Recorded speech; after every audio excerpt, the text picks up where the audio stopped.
प्रभात प्रकाशन लगभग पिछले 65 वर्षों से पुस्तकों का प्रकाशन करता आ रहा है। लगभग 10,000 पुस्तकें अब तक हम लोग प्रकाशित कर चुके हैं और वर्तमान में 2 से 3 पुस्तकें हम लोग रोज़ाना प्रकाशित करते हैं, रीप्रिंट्स उसके अलावा हैं। और ये हमारे लिए बड़े सौभाग्य की बात है और गर्व का विषय है कि माननीय कलाम साहब की पुस्तकें हिंदी में हमने ही प्रकाशित की हैं। माननीय अटल जी, अडवाणी जी, मोदी जी, इन सभी की पुस्तकें, इन सभी की रचनाएं प्रभात प्रकाशन को प्रकाशित करने का गौरव प्राप्त हुआ है। और यह सब पुण्य प्रताप हमारे पूज्य पिताजी जो संस्थापक थे प्रभात प्रकाशन के, माननीय श्री श्याम सुंदर जी, उनके आशीर्वाद से आज प्रभात प्रकाशन उस स्तर पर पहुंचा है कि जहां श्रेष्ठ पुस्तकों के लिए प्रभात प्रकाशन जाना जाता है। दीपक जी से जब बात हुई इस पुस्तक के बारे में तो मुझे लगा कि सुभाष जी पर कोई पुस्तकें बहुत ज़्यादा प्रकाशित नहीं हुई हैं, लेकिन सुभाष जी के जो पूरा जीवन है उसके साथ कंट्रोवर्सी भी बहुत जुड़ी रही है। तो मैंने एक बार विचार किया कि पहले इस पुस्तक का पूरा एडिटोरियल डिपार्टमेंट से इसका रिव्यू कराया जाए, उसके बाद इस पर निर्णय लिया जाएगा। तो लगभग हमें 2 से ढाई महीना लगा और दीपक जी की पेशेंस जवाब दे रही थी। दीपक जी बार बार हर 15 दिन में फ़ोन करते थे कि सर कोई निर्णय लिया आपके संपादकीय विभाग ने है। तो हमने कहा सर थोड़ा सा और पेशेंस रखिए।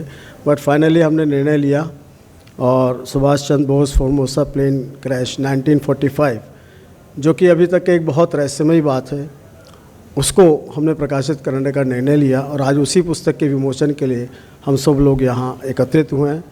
प्रभात प्रकाशन की ओर से, दीपक जी की ओर से आप सभी का बहुत बहुत आभार कि आप लोगों ने समय निकाल करके वर्किंग डे में भी यहाँ आने की कृपा करी। इसके लिए बहुत बहुत धन्यवाद।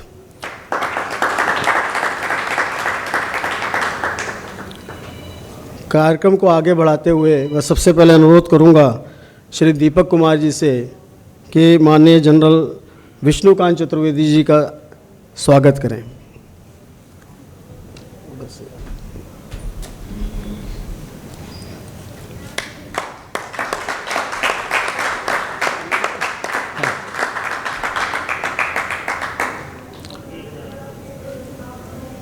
मैं अनुरोध करूंगा श्री संजय गौतम जी से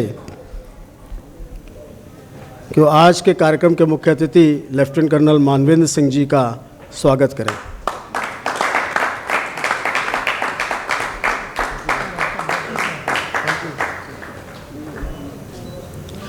मैं अनुरोध करूंगा श्री दीपांशु जी से कि वे श्री सुधांशु मित्तल जी का स्वागत करने मंच पर आ जाएं।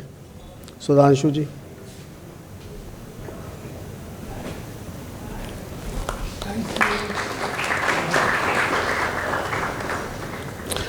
मैं अनुरोध करूंगा श्री दीपांशु जी का कि वे आकर के प्रफुल्ल केतकर जी का स्वागत करें।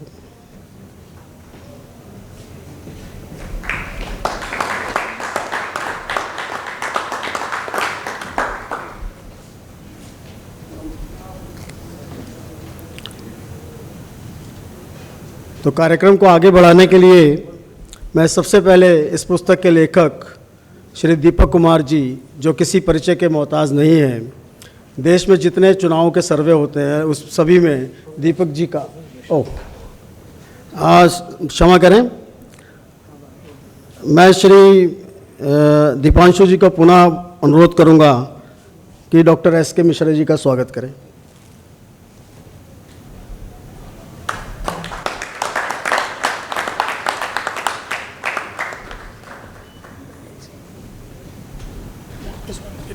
अरे नहीं वो छोड़ दो। तो दीपक जी बहुत लंबे समय से चुनावों का सर्वे करते आ रहे हैं पूरे देश में, विभिन्न राज्यों में, और यह जानकर मुझे बहुत हर्ष का विषय हुआ कि दीपक जी ने जितने भी चुनावों का सर्वे किया वो लगभग काफ़ी सटीक रहा। तो इसके लिए बधाई के पात्र हैं दीपक जी। आश्चर्य मुझे तब हुआ जब इनके बारे में ये मालूम पड़ा कि ये कृष्ण प्रेमी हैं। मैं क्योंकि मथुरा का रहने वाला हूँ तो मेरा कृष्ण से वैसे ही प्रेम बहुत है।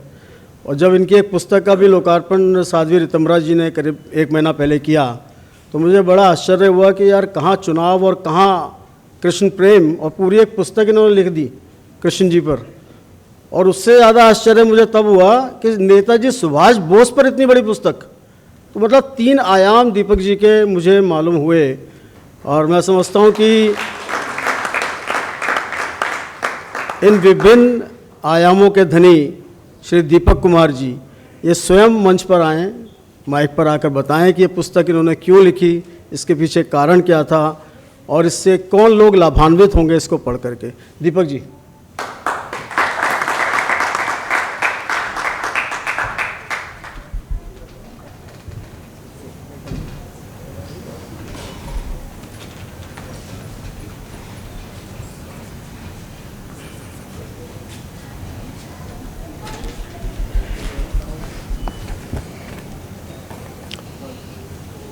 आदरणीय lieutenant general Vishnukant Chaturvedi ji, colonel Manvinder Singh ji, Shri Praful कातकर जी, सुधांशु मित्तल जी, डॉक्टर मिश्रा जी और पवन अग्रवाल जी, सभा में उपस्थित मेरे वरिष्ठ मित्रगण, मित्रों और परिवार के सदस्यों, मेरे लिए ये सौभाग्य की बात है कि विदिन 2 मंथ्स में मेरी ये दूसरी पुस्तक रिलीज़ हो रही है।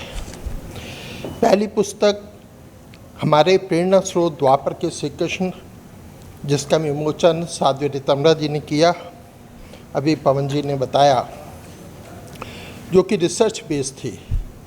और आज दूसरी पुस्तक का विमोचन हो रहा है, Subhash Chandra Bose Formosa plane crash 1945 investigation. मैं काफ़ी कुछ बताना चाहता हूं, परंतु समय की सीमा होती है। मैं भी अपने आदरणीय अतिथि वक्ताओं को सुनना चाहता हूं कि उनकी मेरी रिसर्च के बारे में क्या विचार हैं। मैं इस पुस्तक पर अपने बात 2 हिस्सों में कहूँगा।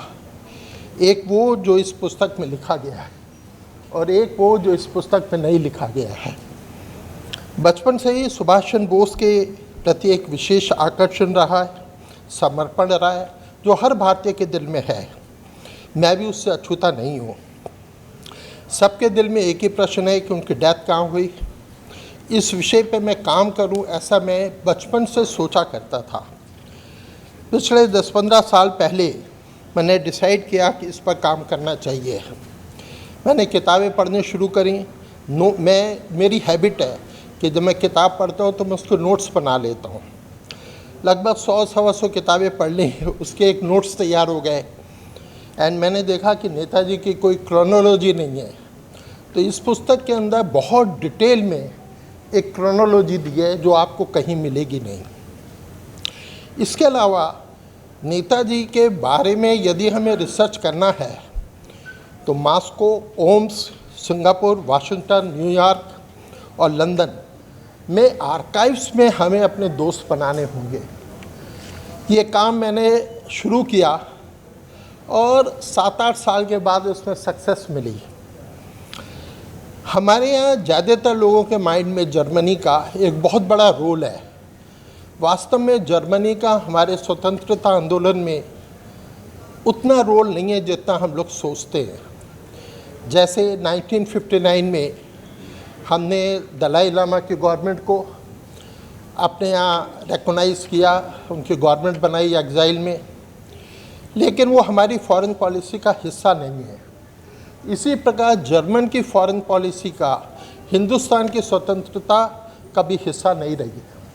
लेकिन जापान जो है वो वर्ल्ड वार 2 से पहले से हिंदुस्तान की आज़ादी उनकी फॉरेन पॉलिसी का हिस्सा थी। आपको याद होगा कि 1940 में एक मिनिस्ट्री ग्रेटर ईस्ट एशिया करके इस नाम से एक मिनिस्ट्री वहाँ पे बनी थी जापान गवर्नमेंट में, जो 1945 तक कंटिन्यू रही। उसको जो हेड करते थे वो जापानीज आर्मी, नेवी के एडमिरल्स, वो लोग उसको हेड किया करते थे। और उनका एक नारा था, एशिया फॉर एशियंस। इसीलिए मैंने इस किताब के अंदर पहले उसमें जापान की फॉरेन पॉलिसी के बारे में चार्ट्स के माध्यम से काफ़ी डिटेल दी है। नेताजी की आज़ाद हिंद फौज और भारत की स्वतंत्रता जापान फॉरेन पॉलिसी के कारण एक इंटरनेशनल इशू था जिसे 9 कंट्रीज़ ने मान्यता दे रखी थी। आप कल्पना करिए 9 कंट्रीज़। नेताजी को हमें इसी पर्सपेक्टिव में देखना चाहिए। हमारा मूल प्रश्न अगेन वही है कि डेथ कहाँ हुई। हम आज 80 साल बाद, मैंने सक्रिय तौर पे जब सोचना शुरू किया तो 65 साल के बाद हम इन्वेस्टिगेशन कर रहे हैं। 3-4 पीढ़ियाँ जा चुकी हैं, ज्योग्राफी बदल चुकी है, फॉरेंसिक एविडेंस ख़त्म हो चुके हैं, फाइलें डिस्ट्रॉय हो चुकी हैं। ऐसी स्थिति में कोई भी एविडेंस इकट्ठे करना बहुत ही मुश्किल है, परंतु मैंने ये बीड़ा उठाया और मेरे को जो ढूंढना था उसका सोर्स तीसरी चौथी जनरेशन की हियर से स्टोरीज, फाइलों के ढेर, पिछले 2 कमीशन और 1 कमेटी की रिपोर्ट, उस समय के अफसरों राजनेताओं की डायरियाँ, उनके संसद में दिए गए भाषण, intelligence agencies, diplomats, army officers के मेमोरीज ही सोर्स थे। मैंने इस किताब में एक लिस्ट दी है जो लगभग भारतीय और विदेशी मिला के 700-800 लोगों की लिस्ट है, जो मैंने तैयार करी थी, जिसको मैंने खंगालने की कोशिश की है। लगभग 600 किताबें और फाइल्स हैं जो कि बहुत इम्पॉर्टेंट हैं इस विषय से। ये सभी फाइलें मैंने उन आर्काइव्स की भी लिस्ट दी है जिन आर्काइव्स को मैंने विजिट किया, और इसके साथ साथ फील्ड स्टडी की है जो शायद किसी प्राइवेट आदमी ने नहीं करी। एक डॉक्टर सत्यनारायण सिन्हा का मिलता है कि उन्होंने की, एक हिरेन शाह थे बॉम्बे के, उन्होंने की, लेकिन वो भी डेप्थ में जाके नहीं करी। यस, तो आप याद रखें कि हम एक व्यक्ति का इन्वेस्टिगेशन नहीं कर रहे हैं, हम एक सरकार का इन्वेस्टिगेशन कर रहे थे जिसको 9 कंट्रीज़ ने मान्यता दी थी। हमें कोई लॉ एंड ऑर्डर एजेंसी, किसी गवर्नमेंट का सपोर्ट नहीं था, किसी ऑर्गेनाइजेशन का सपोर्ट नहीं था। हम टूरिस्ट वीज़ा पे थे और बैकग्राउंड के नाम पे हमें इस जो भी कुछ मैंने अचीव किया उसको आप इस दृष्टि में आपको असेस करना चाहिए कि मैंने क्या किया। मैं आगे उस बारे में आपको बताऊंगा। किसी भी केस का इन्वेस्टिगेशन करते हुए हमें ये नहीं सोचना चाहिए कि हमारा सोच क्या है। मैंने ऐसा ही कोशिश करी है कि अपने सोच को इन्वेस्टिगेशन से दूर रख सकूं और इंडिपेंडेंट इन्वेस्टिगेशन हो सके। जब नेताजी ने आईएनए को डिसॉल्व करने के लिए ऑर्डर पास किया था, उस समय की मीटिंग्स के रिकॉर्ड आर्काइव्स में मौजूद हैं, जिसमें क्लियर कट है कि वो रशिया जा रहे हैं। उन्हें जापान गवर्नमेंट ने ऐसा ना करने की सलाह दी थी, परंतु जापानी फील्ड मार्शल हिसेची टेराउची ने अपने हेडक्वार्टर का ऑर्डर ना मानते हुए उन्हें एक हवाई जहाज दिया था। वे अपने लास्ट डेस्टिनेशन पर जब जाने के लिए उड़े तो वो जहाज़ क्रैश हो गया, ऐसा लोग बोलते हैं, और वो आज ही का दिन था, आज ही की तारीख थी। डेस्टिनेशन क्या था इस बारे में भी क्लियर नहीं है। कुछ लोग कहते हैं वो टोक्यो जा रहे थे, कुछ लोग कहते हैं वो डेरिन जा रहे थे। लेकिन ताइवान गवर्नमेंट का कहना है कोई एयरप्लेन क्रैश हुआ ही नहीं। ताइवान गवर्नमेंट के अनुसार 14 अगस्त से 20 सितंबर 1945 तक कोई जहाज़ क्रैश नहीं हुआ। ये डिक्लेरेशन उन्होंने जस्टिस जीडी खोसला को दिया था और मुखर्जी कमीशन को दिया था। आश्चर्य की बात है, ना तो प्लेन क्रैश, ना ही नेताजी इंजर्ड हैं, ना ही शव यात्रा का, ना ही किसी दाह संस्कार का कोई फोटो अवेलेबल है। बल्कि पहले ये न्यूज़ आई थी कि वो उनकी बॉडी को टोक्यो लेके जा रहे हैं। बाद में बताया गया कि ताबूत बड़ा है, प्लेन में नहीं आ सकता, इसलिए उनका दाह संस्कार ताइवान में ही कर दिया गया। और जो उन्होंने सर्टिफिकेट इशू किया उसमें उनका नाम इचिरो ओकुरा लिखा था। पहले भी एक कमेटी और 2 कमीशन बन चुके हैं। मैं कमेटी को डिपार्टमेंटल इंक्वायरी के बराबर मानता हूँ और जीडी खोसला के बारे में कुछ नहीं कहना चाहता क्योंकि कलकत्ता हाई कोर्ट उसका पोस्टमार्टम कर चुका है, इसीलिए मुखर्जी कमीशन बना। 17 अगस्त 1945 को सैगोन में नारायण दास, जो कि उनके लोकल चीफ थे, उनके घर पे एक रात को मीटिंग हुई थी जिसमें जापानी ऑफिसर्स थे। वो मीटिंग काफ़ी देर तक चली, उसमें कोई इंडियन मौजूद नहीं था। जो रिकॉर्ड्स हैं आर्काइव्स के या दूसरी फाइलों में या इंटेलिजेंस के जो रिकॉर्ड्स हैं उसमें ये अवेलेबल है कि मीटिंग हुई, बट उस मीटिंग में क्या डिसीजन हुआ इस बारे में कोई शब्द नहीं कहा गया है।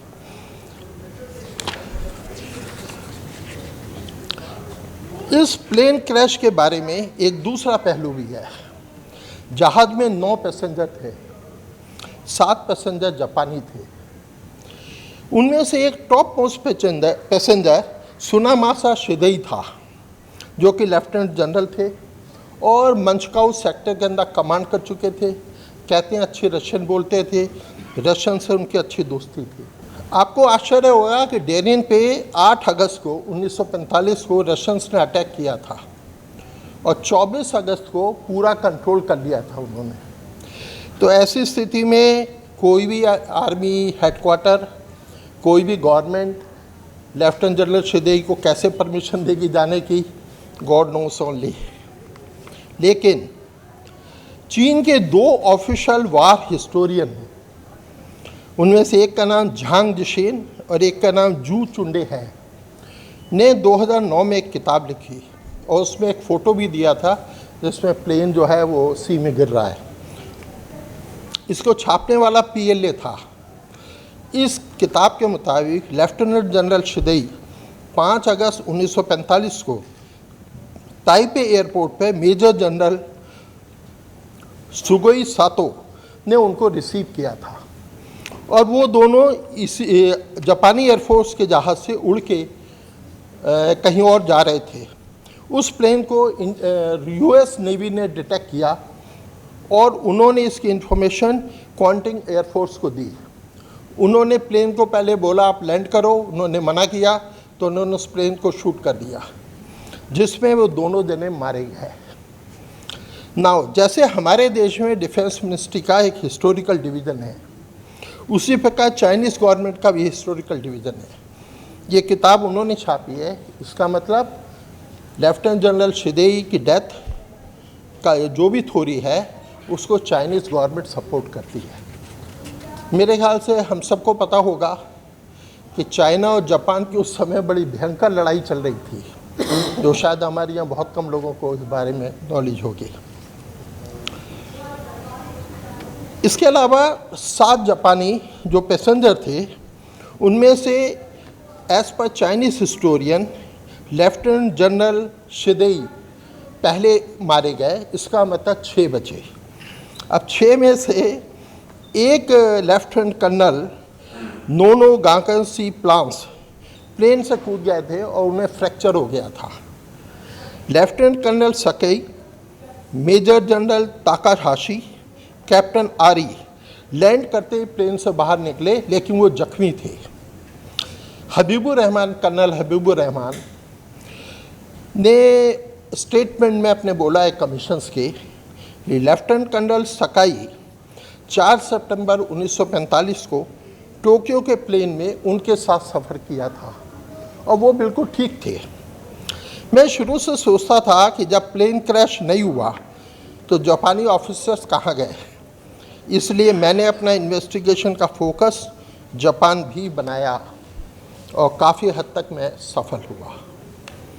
चीफ पायलट ताकीजावा, को पायलट अयोगी, रेडियो इंजीनियर टोमिनागा की डेथ हुई थी, अर्थात क्रू के सब लोग मारे गए और जो पैसेंजर थे उन पैसेंजर में से एक भारतीय पैसेंजर नेताजी, उनकी डेथ हुई और बाकी जो एक जापानी है उसकी पहले डेथ हो गई थी। तो इस प्रकार ये हुआ। अब मैं आपको बताता हूँ फील्ड इन्वेस्टिगेशन की रिपोर्ट। हमारी टीम ने टोक्यो से 500 किलोमीटर दूर क्योटो सिटी में लेफ्टिनेंट जनरल शिदेई का घर ढूंढ लिया, उनकी कब्र भी देखी। नॉर्थ ऑफ टाउन हॉल के पास जो कब्रिस्तान है उसमें उनको दफनाया गया। उसके ऊपर उनका पूरा नाम लिखा है, लेकिन उस पर डेट नहीं लिखी थी। उनके परिवार को ना तो डेट याद है और ना ही उन्हें ईयर याद है। यदि किसी को इंटरेस्ट हो तो मैं वो एड्रेस और उनके घर का मैप वैप सब है मेरे पास, आपको दिखाया भी था एक बार, वो मैं आपको दिखा सकता हूँ। लेफ्टिनेंट कर्नल शिरो नोनागाकी, टोक्यो में एक ट्रेडिंग कंपनी उन्होंने ज्वाइन करी। उनका एड्रेस तो मिला, लेकिन वो वहाँ पे आज एक मल्टी स्टोरी बिल्डिंग है। उनकी फैमिली जो है योकोहामा सिटी में शिफ्ट कर गई और उनकी डेथ 1997 में हो गई। कैप्टन अरेई कराची ने एक सोसाइटी बनाई वहाँ पे, society of the polymer science organisation Tokyo. उन्होंने वो इस्टेब्लिश करी थी और 1971 में उनकी डेथ हुई। डॉक्टर तनेगी जिन्होंने डेथ सर्टिफिकेट पे साइन किए थे, उनका लड़का एक हॉस्पिटल चलाता है, योशमी करके उस हॉस्पिटल का नाम है, जो कि टोक्यो में है, और उस लड़के का नाम भी योशमी टाकियो है। आपको जानकर आश्चर्य होगा कि हमारी पहली एम्बेसडर रशिया के अंदर नेहरू जी की सिस्टर विजयलक्ष्मी पंडित थे, बस स्टालिन उनको कभी मिला नहीं। कुछ लोग कहते हैं लास्ट में एक बार मिला था और जस्ट कटसी विजिट, बस बाकी कुछ नहीं, कोई सेरेमनी नहीं हुई। और जब डॉक्टर राधाकृष्णन वहाँ पे एम्बेसडर बने, उनसे भी उससे 2 बार मिला, और वो भी थोड़ी थोड़ी देर के लिए। हमारे देश में बहुत कम लोगों को पता होगा कि वर्ल्ड वार 2 जब शुरू हुई थी तो इंडिया के बहुत सारे रिवोल्यूशनरीज मॉस्को में या रशिया में रहा करते थे। मेरे को एक डॉक्यूमेंट मिला एनकेवीडी का, उसके मुताबिक वहाँ पे 78 हिंदू, वो हिंदुस्तानियों को हिंदू बोलते थे, वो वहाँ पे थे। उनके नाम नहीं है उसमें, हर कंट्री का उसमें डिस्क्रिप्शन है। जिन इंडियन रिवोल्यूशनर्स को गोली मारी गई उनमें एक अबानी मुखर्जी थे। अबानी मुखर्जी का लड़का था गोरा मुखर्जी। गोरा मुखर्जी जो है वो रशियन आर्मी में था। कुछ लोग कहते हैं बुडापेस्ट ऑपरेशन में मारा गया, कुछ लोग कहते हैं लेनिनग्राड के ऑपरेशन में मारा गया। बट उसको और डॉक्टर सत्यनारायण सिन्हा, जो हमारे पहले मेंबर ऑफ पार्लियामेंट थे और कांग्रेस के बहुत सीनियर लीडर थे, उनकी उससे दोस्ती थी।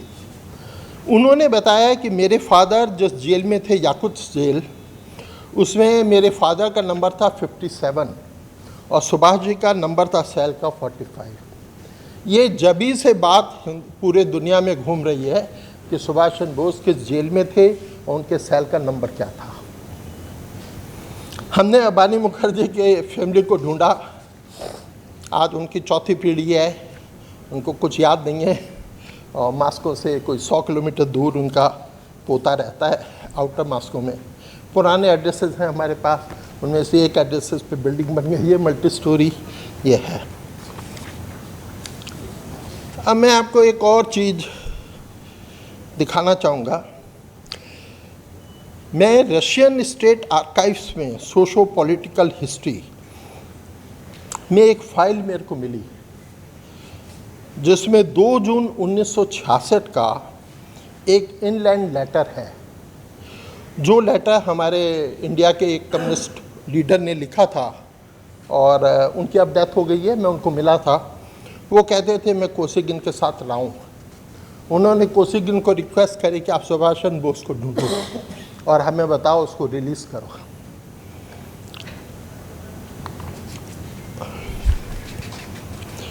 उन्होंने वो लेटर लीगल डिपार्टमेंट को भेजा ट्रांसलेशन के लिए, वहाँ से ट्रांसलेशन होकर आया।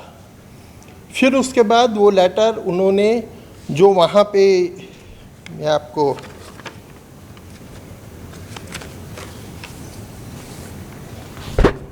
दिखा सकता हूँ,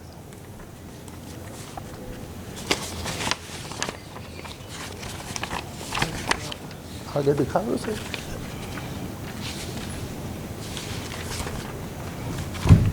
इस द लेटर विच, जो अभी दीपक जी ने जिस लेटर के बारे में बताया है, ये ओरिजिनल लेटर की कॉपी उनके पास है। ये इस बात को सिद्ध कर रहे हैं।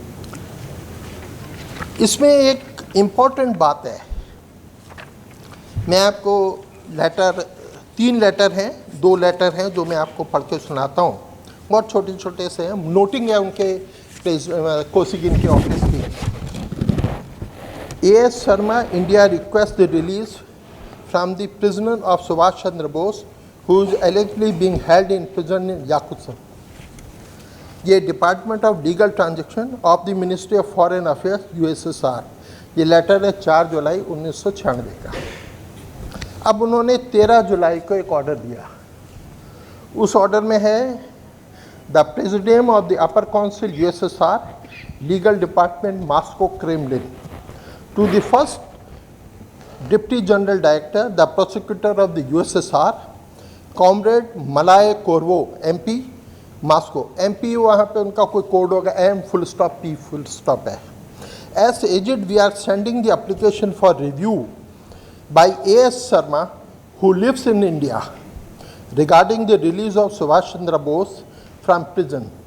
Appendix on 2 sheets, Deputy Head of the Department, V. Volkov, and order number 2373, USSR 191565.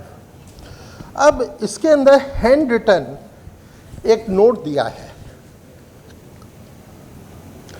इस नोट के अंदर सिटी सारांश को उन्होंने मार्क किया है। ये लेटर मेरे लिए बहुत सरप्राइज बात है कि सिटी सारांश को उन्होंने मार्क क्यों किया। वहाँ पे क्या था? वो तो साइबेरिया का पार्ट नहीं है, वो तो वोल्गा रीजन का पार्ट है। तो मैंने इस बारे में काफ़ी रिसर्च किया और लास्ट में मेरे को एक रिसर्च पेपर मिला जो सारांश के बारे में था कि वहाँ पे एनकेवीडी की एक्टिविटीज़ क्या थी और उसको उन्होंने कैसे यूज़ किया। दिखा सब कुछ है, दे दो सब पढ़ चुका।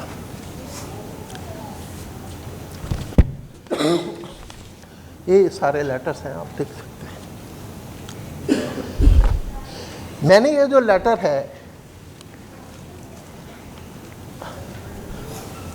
ये वहाँ पे 3000 रूबल जमा करा के मैंने आर्काइव से इसकी सर्टिफाइड कॉपियाँ ली हैं। तो मैं जब दोबारा इस फाइल को देखने गया तो उन्होंने मना कर दिया कि इस नाम की कोई फाइल ही नहीं है हमारे पास। और ये उसकी रसीद है, ओरिजिनल रसीद है, आप देख सकते हैं।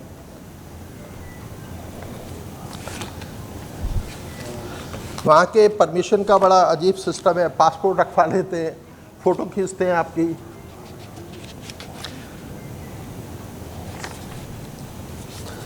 इस लेटर से 2-3 चीज़ें पता चलती हैं। एक तो यह है कि सुभाष चंद्र बोस 1966 तक जिंदा थे। दूसरा यह पता चलता है कि हो सकता है एक ज़माने में वो याकुत्स्क जेल में हों, वह उस समय सारांश की जेल में थे, ऐसा लगता है इस लेटर से, क्योंकि इसमें डायरेक्टली कहीं ये नहीं कहा गया कि वो उधर है। इसके अलावा मेरे दोस्तों ने ओम्स में, होम डिपार्टमेंट ओम्स का, याकुत्स्क जेल में कॉरेस्पॉन्डेंस करी जो मेरे पास है। दोस्तों ये वो पीरियड है जब 10 जनवरी 1966 को ताशकंद समझौता हो चुका था और उस समय नेताजी की 2-3 फोटोज छपी थी ताशकंद समझौते के साथ। कुछ लोग ऐसा भी बोलते हैं कोई सीक्रेट मीटिंग हुई थी हमारे प्राइम मिनिस्टर के साथ, लेकिन कोई कंफर्मेशन नहीं है। हमें एक चीज़ याद रखनी होगी कि उस समय रशिया की राजनीति में क्या हो रहा था। रशिया की राजनीति में कोसिगिन और ब्रेजनेव, इन दोनों के झगड़े चल रहे थे और बहुत ज़बरदस्त झगड़ा था। इवन कि कोसिगिन बीमार पड़ गया है, वरना ब्रेजनेव कभी आगे नहीं आ पाते, जितना मेरा असेसमेंट है। बट और ब्रेजनेव और कोसिगिन की डेथ में भी 2-3 साल का डिफरेंस है। मैं इस लेटर को जो उन्होंने लिखा, इसको मैं ताशकंद समझौते से लेके और जो उनका पावर स्ट्रगल था ब्रेजनेव और कोसिगिन के बीच में, मैं उसको इसके साथ लिंक करता हूँ। आपको याद होगा कि प्राग के अंदर रशिया ने ऑपरेशन रन किया था, 68 में मेरे ख्याल से गया था, तो उसके अंदर भी यही प्रॉब्लम हुई थी। इसीलिए कोसिगिन का एकदम डाउनफॉल हुआ, क्योंकि मेरे ख्याल से कोसिगिन नहीं चाहते थे, वो दुबचेक के फेवर में थे। अब हम सबके माइंड में एक क्वेश्चन होगा कि मित्रों आर्काइव्स ने किताबें लिखी हैं वॉल्यूम 1 वॉल्यूम 2 करके, तो उसमें नेताजी का जिक्र क्यों नहीं किया। मेरे विचार से नेताजी का केस शुरू से 1942 से GRU हैंडल करते थे और आज भी जीआरयू के अंदर डिफेक्शन नहीं हुए हैं, बहुत कम डिफेक्शन हुए हैं। और मैंने किसी जीआरयू ऑफिसर्स की किताब नहीं पढ़ी है अभी तक। केजीबी के तो सैकड़ों ऑफिसर्स की किताब पढ़ी, जीआरयू के नहीं पढ़ी मैंने। तो इसलिए हो सकता है उसने नहीं किया हो। अब हमारे माइंड में क्यूबा मिसाइल क्राइसिस आएगा, लेकिन क्यूबा का जो पूरा ऑपरेशन है वो मिनिस्ट्री ऑफ डिफेंस ने हैंडल किया था, रशिया की, ना कि जीआरयू ने। इसलिए वो उसके साथ नहीं लगता कि अटैच होगा। जैसा कि मैंने बोला कि सारे एविडेंस हियर से सर्कमटेंशियल एविडेंस है। नेताजी रूस में थे, कोई डायरेक्ट एविडेंस नहीं मिलता। तो मुझे पवन जी ने सजेस्ट किया कि आप एक नावल लिखो और उस नावल के अंदर सारा कुछ लिख दो। तो ये उनका अच्छा लगा मेरे को सुझाव, और मैं ज़रूर कोशिश करूँगा जल्दी से जल्दी एक नावल लिखूँ। मैं ये भी बताऊँगा कि मैंने सोर्सेस कैसे डेवलप किए, जो कि बहुत इम्पोर्टेंट है। हमारे यहाँ सुभाष जी को छोड़ के एक और कंट्रोवर्सी है मास्को को लेके। वो कंट्रोवर्सी हमारे बाबूजी लाल बहादुर शास्त्री जी के बारे में है। उनको जहर दिया गया था।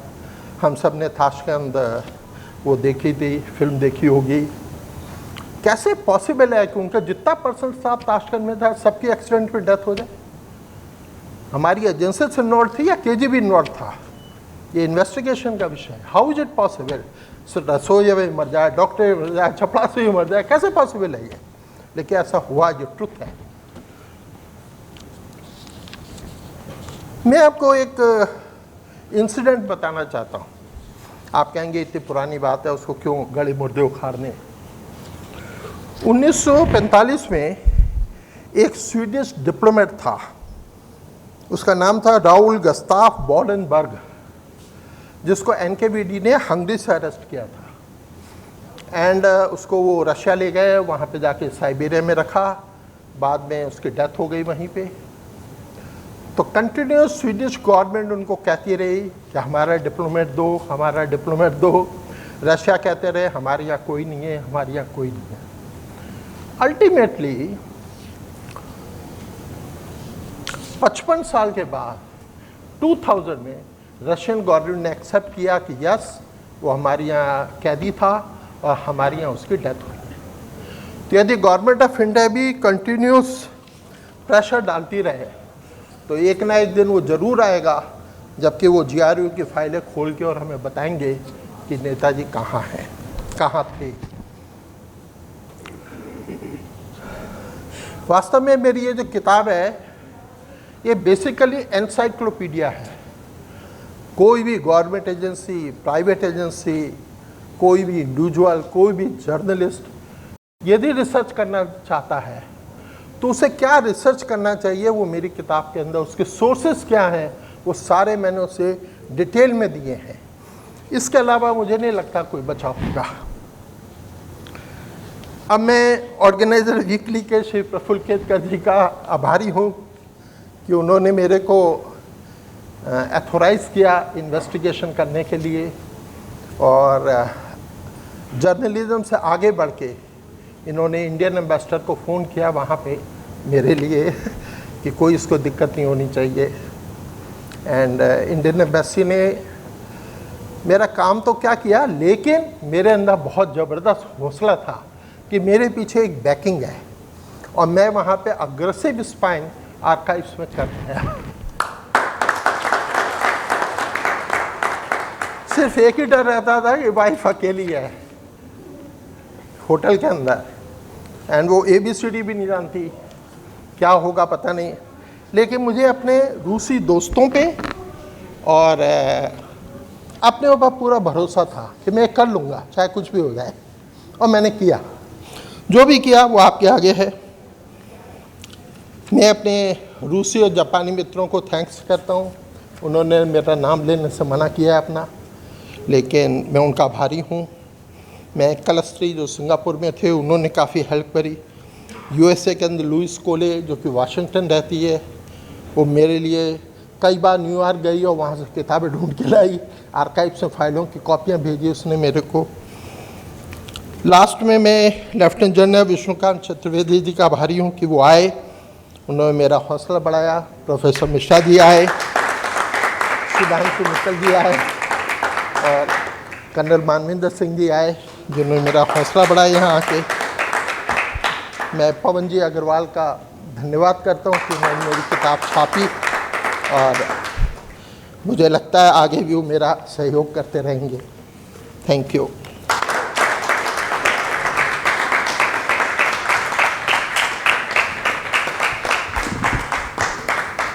बहुत बहुत धन्यवाद दीपक जी। आपने बहुत कम शब्दों में और बहुत सारी बातें ऐसी बताई हैं जो निश्चित रूप से आज के प्रेस मीडिया को और सरकार में बैठे लोगों को ध्यान देनी चाहिए, क्योंकि सुभाष जी की जो मृत्यु है उसके बारे में बहुत ज़्यादा कंट्रोवर्सीज़ हैं और मुझे लगता है कि जो हमारी वर्तमान की सरकार है वो निश्चित रूप से इस पर कुछ ना कुछ सोच रही होगी, क्योंकि अभी हाल में हमने देखा है कि नेताजी सुभाष जी की मूर्ति इंडिया गेट पर लगाई गई। तो ये इस बात का द्योतक है कि सरकार का ध्यान इस ओर है और मुझे लगता है कि दीपक जी आपकी इस पुस्तक से निश्चित रूप से एक दिशा मिलेगी कि किस प्रकार से कैसे और क्या इन्वेस्टिगेशंस की जानी चाहिए। रशियन सरकार जो कि वर्तमान है उनके साथ माननीय प्रधानमंत्री जी जो हमारे हैं उनके बहुत अच्छे संबंध हैं पुतिन जी से, तो मुझे लगता है कि शायद एक दिशा आपकी पुस्तक देने वाली है।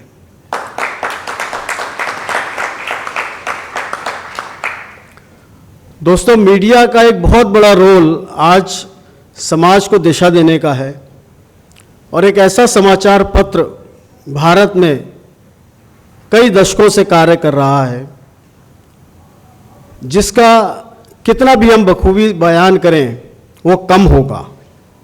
भारतीय शिक्षा, साहित्य, संस्कृति, इसका जितना प्रचार प्रसार अपने साप्ताहिक पत्र में किया जाता है उसका नाम है ऑर्गेनाइजर। मैं आमंत्रित करना चाहूँगा श्री प्रफुल्ल केतकर जी को कि कृपया कर आकर अपने भाषण से हम लोगों को संबोधित करें।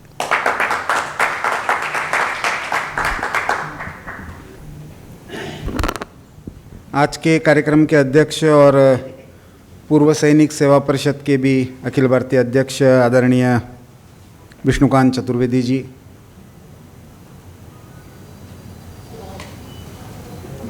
संपादक होना, राजनीतिज्ञ होना और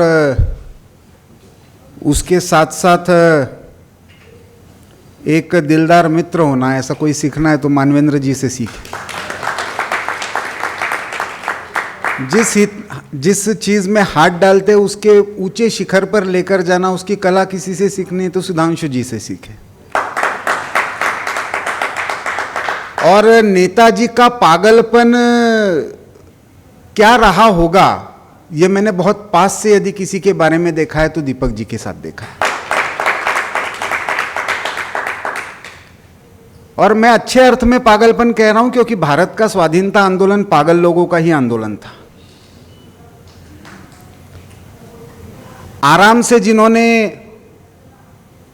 अपनी जिंदगी काटकर उस पर अपनी पीढ़ियों के लिए राजनीति का मार्ग प्रशस्त किया, उनका वो आंदोलन नहीं था। मुझे आज भी स्मरण है 2016 का, शायद मैं दीपावली के अंक की तैयारी कर रहा था। उस समय दीपक जी पहली बार मेरे पास आए और उनका उस समय आग्रह था कि मैं ये 23 जनवरी तक कर दूंगा। और 23 जनवरी को नेताजी सुभाष चंद्र बोस की जयंती होती है। बहुत सारे पेपर्स लेकर आए और उनकी पहली रिएक्शन ये थी, और उस समय मतलब ये आज से 7-8 वर्ष पहले की बात है, और वो कह रहे थे, मैं तो सोच रहा था ऑर्गेनाइजर का संपादक मतलब कोई बहुत बुजुर्ग टाइप का कोई व्यक्ति होगा, आपको देखकर तो मेरा बड़ा अपेक्षा भंग शायद उनका हुआ होगा पहले। और यह स्वाभाविक भी है कि उस समय जिन फाइलों को वो लेकर आए थे और जो कहानी वो बता रहे थे, जिस जुनून के साथ बता रहे थे, जो लेटर्स वो लेकर आए थे, और उनको बहुत सारा डॉक्यूमेंट ऐसा था जो रशियन से इंग्लिश में ट्रांसलेट करवाना था उस समय। तो मेरे सामने उस समय तुरंत तो किसी से बात करना यह भी संभव नहीं था, लेकिन फिर भी उनके साथ खड़ा रहना था। और उस समय शायद मेरा धीरज यदि किसी ने बंधाया तो वो शायद मलकानी जी की लीगसी थी, जिसके कारण मैं ये कर पाया। तब मुझे याद आया कि के.आर. मलकानी जी ने उस समय शायद भारत के, स्वाधीन भारत का कोई भी ऐसा मिस्ट्री, पॉलिटिकल मिस्ट्री रही हो और जिसको मलकानी जी ने ना डील किया हो, चाहे वो श्यामा प्रसाद मुखर्जी का बलिदान हो,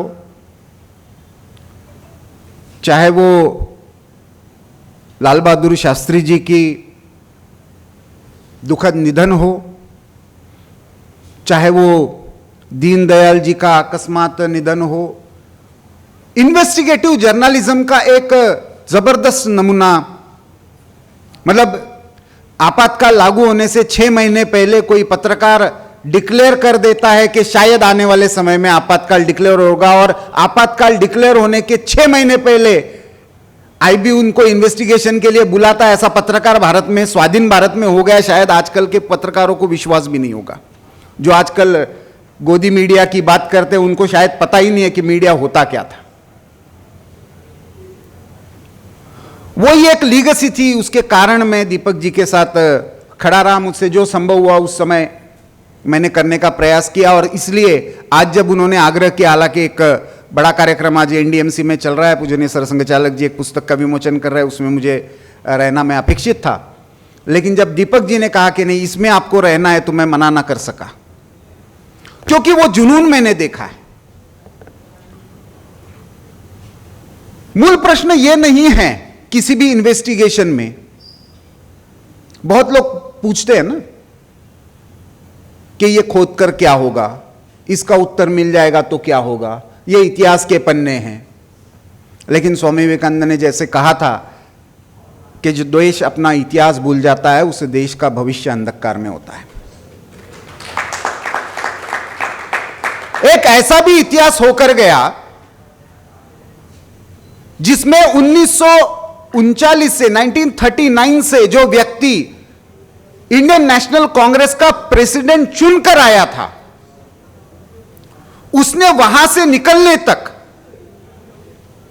से लेकर उनके मिस्टीरियस डिसअपीयरेंस तक, मैं तो अभी आज क्योंकि इस पुस्तक का विमोचन है तो मैं उसको तो डेथ एनिवर्सरी भी नहीं कहूंगा, मिस्टीरियस डिसअपीयरेंस तक एक ऐसा व्यक्ति जो अफगानिस्तान की सीमा पार करता है, रशिया पहुंचता है, जर्मनी पहुंचता है, सिंगापुर पहुंचता है, जापान पहुंचता है। सिंगापुर में जाकर मुझे स्मरण है इंडियन ओशन कॉन्फ्रेंस थी, और उस समय मैंने पहली बार रिक्वेस्ट की वहां पे लोकल अपने ऑफिसर्स को कि मुझे उस स्थान पर जाना है जहां पे नेताजी ने शपथ ली थी। भारत के प्रथम प्रधानमंत्री जिन्होंने एग्जाइल में अपना गवर्नमेंट एस्टेब्लिश किया, अपनी करेंसी डिक्लेयर की, अपना रेडियो शुरू किया, अपना कैबिनेट डिक्लेयर किया, क्या जुनून रहा होगा उस व्यक्ति का। और ऐसे में एक continuous effort to delete the legacy of Netaji Subhash Chandra Bose, और वो एक लीगेसी डिलीट करने के कारण क्या क्या होता है, इसको आज जब मैं जियोपॉलिटिक्स के और जियो स्ट्रेटेजिक के संदर्भ में देखता हूं, क्योंकि मेरा मूल विषय तो वो रहा है, तो ऐसा लगता है कि जिस म्यांमार में वो पहुंचते हैं और जिस रंगून में भारत की भूमि पर मैं पहुंचाऊं करके पहला बड़ी सभा कर रहे हैं, लोगों को कॉल दे रहा है आजाद हिंद फौज में शामिल होने के लिए, हजारों लोग उनके इसमें शामिल हो रहे हैं, महिलाएं अपना सोना गहना निकालकर सामने रख रही है, वो रंगून हमारी स्मृति से 1948 आते आते कैसे गायब हो जाता है। जिस इंफाल में आकर नेताजी आजाद हिंद फौज का अपना एक हेडक्वार्टर बनाते हैं, अकेले आज के नागालैंड में, उस समय तो नागालैंड नहीं था, लेकिन अकेले आज के नागालैंड में 937 सोल्जर्स आजाद हिंद फौज को ज्वाइन करते हैं, और नागालैंड का शायद ऐसा कोई गांव नहीं है जो भूखा रहकर भी आजाद हिंद फौज को अपना चावल नहीं पहुंचाता है। वो नागालैंड अचानक 1947 आते आते हम भारत का हिस्सा नहीं है भाषा कैसे बोलने लगता है? जिस श्रीलंका में जापान की आर्मी पहुंचने के बाद वहां की होते हुए बर्बर अत्याचारों के बारे में आजाद हिंद फौज के सैनिक कहते हैं कि ये तो स्वतंत्रता हमको अपेक्षित नहीं है, वो सिलोन, वो श्रीलंका, अचानक हमारे एक पार्टीशन तो हमको ध्यान है 14 अगस्त वाला। भारत का कौन कौन सा पार्टीशन हो गया, उसको यदि उस समग्र भारत को देखने वाली दृष्टि किसी की थी तो वो नेताजी सुभाष चंद्र बोस की थी। अंडमान निकोबार पर शहीद और स्वराज के नाम पर पहली बार भारत का ध्वज फहराने वाले वो नेताजी सुभाष चंद्र बोस। ये सारी स्मृति अपने नजर से हट जाती है एक systemic attempt to delete the contribution and history of Netaji Subhash Chandra Bose. क्या ऐसा कारण था कि उसके बाद उनके परिवारों पर इंटेलिजेंस का नजर रहती है उनकी तथाकथित मृत्यु के बाद भी?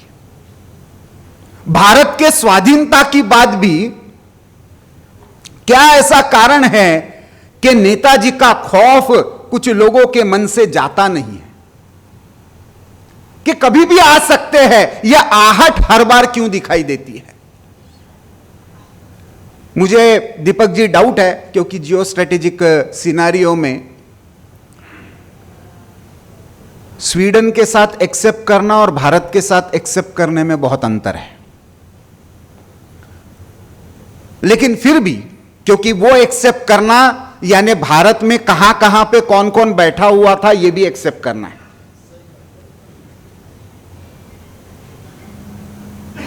आज शायद हमारे जियो स्ट्रेटेजिक इंटरेस्ट में उसको कितना खोदना है, क्या खोदना है वो नहीं है, लेकिन इसका अर्थ यह नहीं है कि हम नेताजी सुभाष चंद्र बोस की बहुत सारी थ्योरीज है।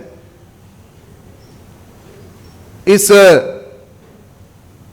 फॉर्मोसा प्लेन के क्रैश से लेकर गुमनामी बाबा तक वाया मॉस्को, उसके बहुत सारे, मुझे विश्वास है अंतिम बुक तो नहीं देख पाया हूं, लेकिन उस समय से दीपक जी ने मेरे साथ जो जो शेयर किया उसके हिसाब से उन्होंने बहुत सारे डॉट्स कनेक्ट करने का प्रयास किया होगा और वो कह रहे हैं वो बिल्कुल सही है कि ये बहुत सारे पीएचडीज के लिए, रिसर्च पेपर्स के लिए एक बेस मटेरियल हो सकता है। और इसलिए मेरा मानना यह है कि केवल एक मिस्टीरियस डेथ या मिस्टीरियस डिसअपीयरेंस के बारे में नहीं, तो पूरे विश्व का जियोपॉलिटिक्स, जियो स्ट्रेटेजिक कैसे घूमता है। और सुनील शास्त्री जी यहां पे बैठे हुए हैं, दो रेफरेंसेस तो मुझे स्वयं याद है, जो ताशकंद का रेफरेंस आता है और वहां पे नेताजी का रेफरेंस आता है। तो क्या ऐसा कोई कनेक्शन था क्या? एक न्यूक्लियर वाला आता है और एक नेताजी आता है, दो ही रेफरेंसेस आते हैं जब शास्त्री जी के ताशकंद में मृत्यु की बात आती है। ऐसा क्यों है? यह प्रश्न है। यह इतिहास के ऐसे प्रश्न हैं जिनका उत्तर भारत को खोजना पड़ेगा यदि भारत को जियो स्ट्रेटेजिक स्पेस में सही में स्ट्रेटेजिक ऑटोनॉमी क्या होती है उसमें भारत को प्रस्थापित करना है। तो और उस जियो स्ट्रेटेजिक ऑटोनॉमी के संदर्भ में इसका अर्थ यह नहीं होता है कि हम पूरे विश्व से कट जाएंगे, चाहे आर्थिक रूप में हो चाहे टेक्नोलॉजी के रूप में हो, लेकिन हमारे नीतियों का निर्धारण करते हुए हम किसी के और के हित में और दबाव में नहीं लेंगे। यह समझ रखते हुए, नेताजी को क्या यह समझ नहीं थी जब वो हिटलर को मिलने का प्रयास कर रहे थे, जब वो जापान के साथ तालमेल कर रहे थे? उनको क्या यूरोपियन पावर्स और इन पावर्स के बीच में क्या अंतर है यह समझ में नहीं आ रहा था? तो यहां पे केवल नेताजी और उनका मिस्टीरियस डिसअपीयरेंस इंपॉर्टेंट नहीं है, तो वैश्विक राजनीति के जो अनकहे अनछुए पहलू है वो भारत के आज के जो भारत अपने आप को अपने स्वाभिमान के आधार पर, अपने संस्कृति के आधार पर, अपने प्राचीन पहचान के आधार पर पुनः खड़ा होने के लिए लालायित है, ऐसे भारत को खड़ा होना है तो जियो स्ट्रेटेजिक कॉम्प्लेक्सिटीज की इस सेकेंड वर्ल्ड वॉर और कोल्ड वॉर की मिस्ट्री को हमको एड्रेस करना ही पड़ेगा। सॉल्व कर पाएंगे आज नहीं, पता नहीं, लेकिन एड्रेस करना पड़ेगा। वो एड्रेस करने का दुस्साहस, एक तरीके से जो दुस्साहस नेताजी ने उस समय कांग्रेस के अनेक नेताओं के नजरों में किया था, वैसा ही एक दुस्साहस बहुत सारे पावर्स के नजरों में दीपक सक्सेना जी ने किया हुआ है। उसके लिए मैं उनका बहुत बहुत अभिनंदन करता हूं। मैं अपेक्षा करता हूं कि उनको जिन प्रश्नों ने सोने नहीं दिया, जिन प्रश्नों ने उनको ऐसी ऐसी रिस्क, मुझे पता है कि उन्होंने ली, मॉस्को के कुछ घटनाएं मुझे जो जानकारी में है, वो ऐसी ऐसी रिस्क ली, तो उस पर हम कहीं केवल कल्पना ही कर सकते हैं कि नेताजी ने उस समय कैसी रिस्क ली होगी। लेकिन ऐसा भी एक उदाहरण हमारे सामने है कि वो एक विषय के पीछे पागल होकर जब पढ़ा तो उसने ऐसी चीजें खोज कर निकाली है, रेफरेंसेस क्रॉस चेक्ड है, रेफरेंसेस ऑथेंटिक है, लोकेशंस रशियन और जापानीज डॉक्यूमेंट्स को इंग्लिश में क्रॉस वेरीफाई कराकर उन्होंने लाने का प्रयास किया है। कौन कौन से जेल में खुद गए और वहां से डॉक्यूमेंट निकलवाए, आर्काइव्स में गए। तो ये पुस्तक नहीं है, केवल एक ऐसी डायरी है कि जिस डायरी के आधार पर नेताजी और उनसे जुड़ा हुआ जो वैश्विक राजनीति का एक भारतीय राजनैतिक दृष्टि से खोया हुआ इतिहास है, वो जियो स्ट्रेटेजिक हिस्ट्री उन्होंने खोद कर निकाली है। वो हिस्ट्री आज के प्रेजेंट को, आने वाले फ्यूचर को हमको समझने में बहुत महत्वपूर्ण भूमिका निभाएगी, यह मुझे विश्वास है। इस पुस्तक को हम न केवल ध्यान से पढ़े, बल्कि आने वाले पीढ़ियों के मन में जिन प्रश्नों ने दीपक जी को सोने नहीं दिया, उन प्रश्नों को आगे लेकर जाए और कुछ का उत्तर ढूंढने का पागलपन उनको भी सिखाए। यही शुभकामनाएं देता हूं। बहुत बहुत धन्यवाद।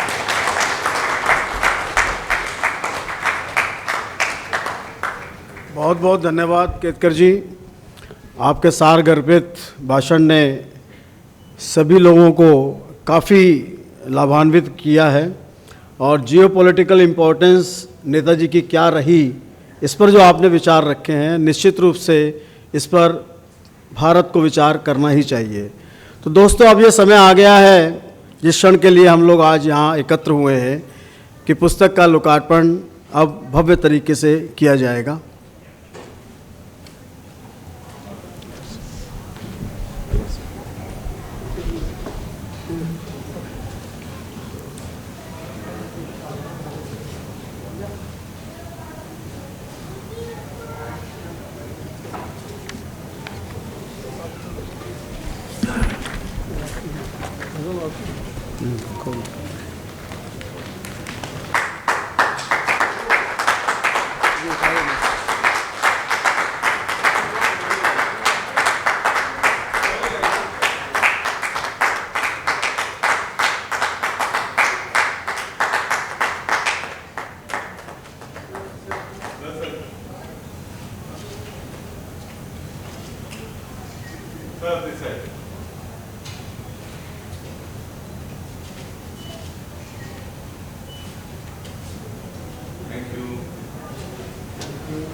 यह पुस्तक विमोचन कार्यक्रम एक साधारण किसी पुस्तक का विमोचन कार्यक्रम नहीं है।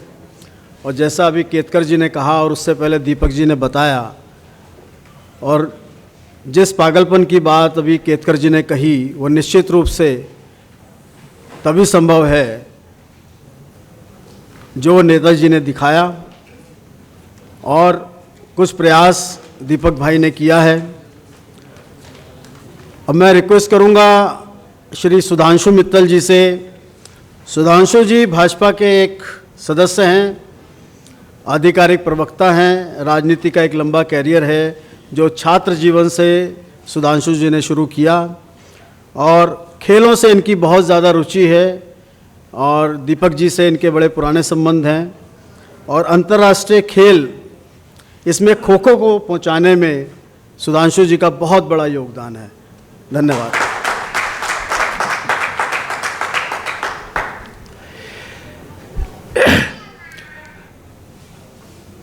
परम आदरणीय जनरल चतुर्वेदी जी, आदरणीय प्रफुल्ल जी, जिनके आज के ओजस्वी वक्तव्य ने हम सबको हिला दिया है,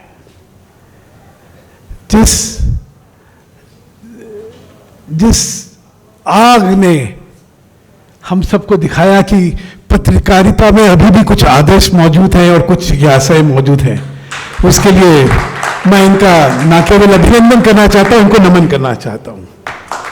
क्योंकि शायद नए भारत में अगर एक चीज की कमी हुई है तो वो इस आग की कमी हुई है। हम लोग जब बड़े हो रहे थे तो हमें कहा गया था कि दो चीजें चाहिए जिंदगी में, एक आंख में स्वप्न और पेट में आग, तब नए भारत का निर्माण होगा। शायद this is a dying breed, but my compliments to him. Professor Mishra ji को आप सब लोग परिचित ही हैं और उनको हमको सबको सुनने का मौका मिलेगा। आदरणीय मानवेंद्र जी के साथ मेरा बहुत लंबा एक इतिहास रहा है। हम लोग कॉलेज में साथ पढ़ते थे, ये अलग कॉलेज में थे, लेकिन तब से ही इनकी प्रतिभा जो है और इनका आदर्शवाद, दोनों से मैं बड़ी भली भांति परिचित रहा हूं। और जहां दीपक जी का विषय आता है और ये जुनून की बात हुई, पागलपन की बात हुई, तो एक शेर ध्यान आ गया मुझे। कुछ कम ही ताल्लुक है, कुछ कम ही ताल्लुक है मोहब्बत का जुनून से, कुछ कम ही ताल्लुक है मोहब्बत का जुनून से, दीवाने तो होते हैं बनाए नहीं जाते। और दीपक जी की दीवानगी का परिचय मेरा बहुत लंबा है। अभी तो एक दो आयाम इनके व्यक्तित्व के हमें पता लगे हैं, कुछ का जिक्र मैं इसके बाद करने वाला हूं। आदरणीय सुनील शास्त्री जी मेरे हम लोगों के बीच में बैठे हुए, उनको नमन करना चाहता हूं। उनके परिवार का जो इतिहास है, जो उन्होंने जो मार्गदर्शन इस देश को दिया है, उसके लिए देश हमेशा उनका आभारी रहेगा। वैसे देश में कृतज्ञता बहुत है। हम लोगों ने जिनको पूजनीय मानना चाहिए था, चाटुकारिता की वजह से उनको छोड़ के जिनको छोड़ देना चाहिए था, उनको खुदा बना दिया। लेकिन चलिए वो अलग बात है। मैं सिर्फ ज्यादा नहीं बोलना चाहता, थोड़ा सा दीपक जी के बारे में मेरा जो व्यक्तिगत अनुभव है या जो इनके साथ काम करने का मौका मिला है, उसके बारे में कुछ जिक्र करना चाहता हूं। देखिए कितने आयाम हैं इनके व्यक्तित्व के। सिफोलॉजी, ये ओरिजिनल सिफोलॉजिस्ट है। आज की बहुत लंबी जमात सिफोलॉजी वाली हो गई है, बहुत लंबी जमात हो गई है, लेकिन ये हमेशा अपनी रिसर्च में जानते क्यों सफल होते थे? क्योंकि अभी आप सबके सामने उन्होंने एक जिक्र करा फील्ड रिसर्च का। इन्होंने इस किताब में रेफरेंसेस भी लिखे हैं, लेकिन उसके आगे गए कि जो कहा गया उसकी सत्यता क्या है, और कहां रशिया, कहां जापान, कहां अमेरिका, कहां मतलब कोई जगह नहीं छोड़ी जिनकी हम लोग कल्पना नहीं कर सकते थे कि कोई जना इन जगह जाके सत्यता की खोज के लिए अग्रसर हो सकता है। ये जुनून है इनका, और ये जुनून सिफोलॉजी में भी मैंने देखा। अब चाहे वो आसाम जहां पे जाने में डर लगता था। बूडो लाइन का इन्होंने सर्वे मेरा करके दिया था, और वहां पे ये था कि रात को ठहरने के लिए जगह नहीं थी, कल को कोई आगे मार ना डाले। ऐसी विषम परिस्थितियों में दीपक जी जो है फोन तो कर देते थे, अपना डर भी बता देते थे, लेकिन जूझते रहते थे। तो ये है। और इनका कार्य क्षेत्र, अभी तो आपने नेताजी वाला देखा है, मैंने तो नेपाल देखा है। नेपाल में कैसे इनका हृदय जो था एक हिंदू राष्ट्र के लिए कैसे भड़कता था, कैसे इनको लगता था कि कुछ करना चाहिए, और क्या क्या करते थे वो एक फिर कभी की बात है। रिसर्च, प्रामाणिकता, सत्यता और उसके साथ साथ सादगी। दीपक जी को समझ नहीं आया था देख के मुझे कि इनकी व्यक्तित्व क्या है। संघ में इनका एक लंबा कार्यकाल रहा, आप तो प्रचारक भी थे शायद, मतलब ये शायद पता नहीं, केलकर जी आपको पता ही नहीं पता, दीपक जी संघ के प्रचारक रह चुके हैं, बहुतों को नहीं पता होगा। वहां से इनकी जर्नी चालू हुई।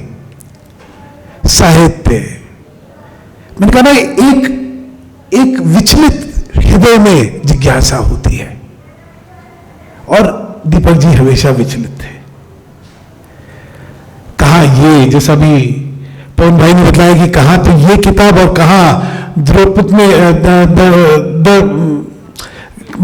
दापट में श्री कृष्ण। क्या देखिए, look at the versatility of the man. इनका कैनवस जिंदगी का कितना बड़ा है कि कहां से कहां तक सोचे और कहां से कहां तक इनकी जिज्ञासा है।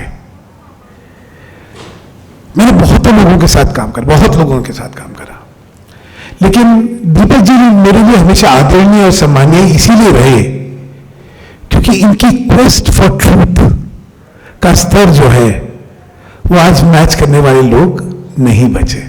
दीपक जी, आपको बहुत बधाई, आपका अभिनंदन, और मैं तो ईश्वर से यही कामना करता रहूंगा कि बहुत उम्र दे आपको, ताकि ये जुनून जो है वो अपने रंग दिखाता रहे और देश में नई नई चीजों के बारे में जो जानकारी मिलनी चाहिए थी, जो शायद छुप गई कहीं, वो हम वापस पाएंगे। बहुत बहुत धन्यवाद, बहुत आभार आपका।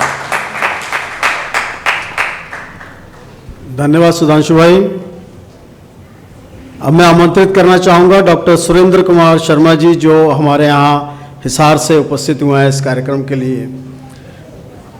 रक्षा विशेषज्ञ के रूप में डॉक्टर एस.के. शर्मा को लगभग देश का हर चैनल जानता है, और बहुत लंबा करियर इनका रहा है डिफेंस और स्ट्रेटेजिक इश्यूज़ के अंदर। तो ऐसे डॉक्टर एस.के.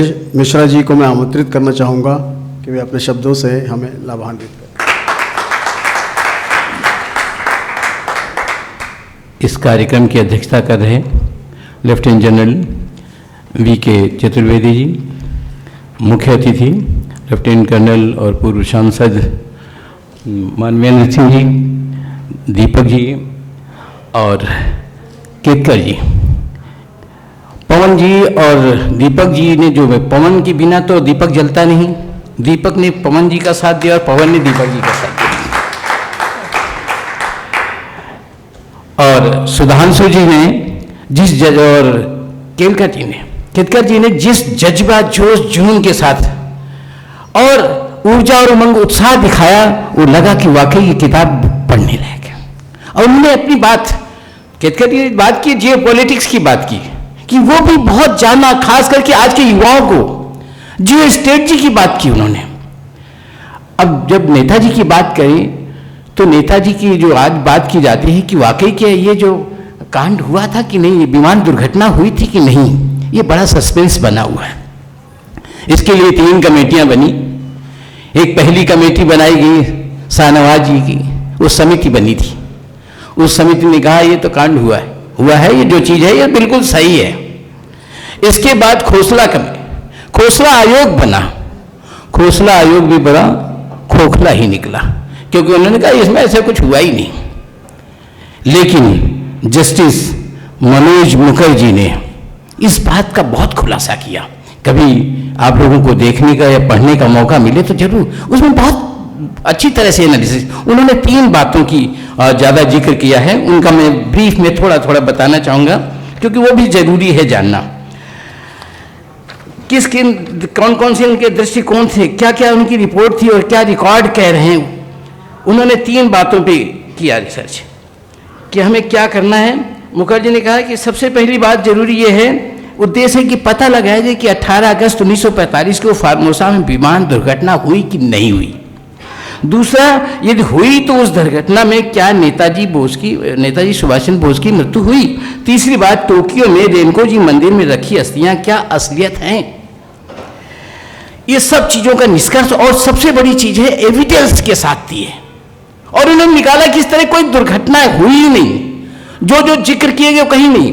इसके लिए डिटेल से उन्होंने क्या विमान दुर्घटना की कहानी संदिग्ध है, ये लिखा, उसमें वो एविडेंस भी दिए। बोस की मृत्यु का कोई प्रमाण नहीं है क्योंकि समय की सीमा है, मैं उसमें डिटेल में नहीं जाऊंगा। रेनकोजी मंदिर की अस्थियां बोस की नहीं है क्योंकि उसके डीएनए के लिए जब कहा तो रिक्वेस्ट की तो वो उनको भी डिनाई कर दिया गया कि ये ऐसा है ही नहीं, ये नहीं, आपको डीएनए करने का कोई मौका नहीं दिया गया। इसके बाद ये बताया गया कि उनकी जो मृत्यु हुई तो उनको आर्मी हॉस्पिटल में, वहां भी आर्मी हॉस्पिटल में कोई भी रिकॉर्ड नहीं है, इवन देन किसी भारतीय का भी नहीं कि कोई विमान दुर्घटना ही नहीं हुई, कोई आर्मी हॉस्पिटल में भर्ती नहीं हुआ। लेकिन कैसे नैरेटिव गढ़ा जाता है ये बहुत ज्यादा जरूरी जानना है। किस तरह का नैरेटिव गढ़ा गया, लोग कैसे कैसे बातें बनाते, और कितना नेताजी का जितना कंट्रीब्यूशन है शायद किसी का नहीं हो सकता। नेताजी ने इस देश को जो कुछ आज आजादी दी है तो नेताजी की वजह से, सबसे बड़ी फौज खड़ी की तो उन्होंने। अभी केतकर जी ने जैसे बताया कि नागालैंड का बच्चा एक एक बूंद के एक एक चावल देने के लिए तैयार, जज्बा जोश जुनून का देखने लायक, लेकिन शायद हम नेताजी को भूल गए, और खासकर की युवा पीढ़ी को। जिस देश जो उस समय का जो IAS इंडियन प्रोविजन सर्विसेज में उस समय वो सर्विस छोड़ने के बाद देश के लिए करता है, ये जिस दिन जज्बा होगा तो ये सारी समस्याएं खत्म हो जाएंगी। लेकिन नहीं, खैर कुछ समस्याएं आती हैं।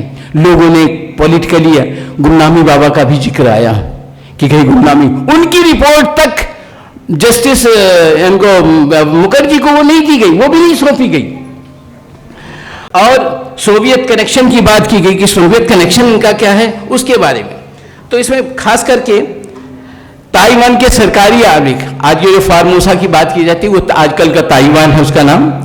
ताइवान में कोई रिकॉर्ड में ऐसा नहीं है, न सिविल एविएशन में है, सिविल एरोनॉटिक्स एडमिनिस्ट्रेशन का है, न ताइवान ने कोई जवाब दिया। No record any plane crash or on 18 August 1945 at Taihoku or other airport of the Taiwan. Taiwan में उस डेट में कोई नहीं, कहने हाँ युद्ध के टाइम तो क्रैश होते रहे लेकिन उस डेट को कोई क्रैश हुआ ही नहीं। ये रिकॉर्ड में किस तरह का नैरेटिव गढ़ा गया और डेट तय कर दी गई। और आज भी बहुत सारे लोगों ने नेताजी की डेट को जो है कि आज मृत्यु दिवस है, पुण्यतिथि है उनकी, ये मनाया जा रहा है। लेकिन कहानी कैसी गढ़ी गई आज तक उसका रहस्य बना है। ये दीपक जी की पुस्तक निश्चित रूप से इस रहस्य को, ये रिसर्च है, ये शोध करने की जरूरत है।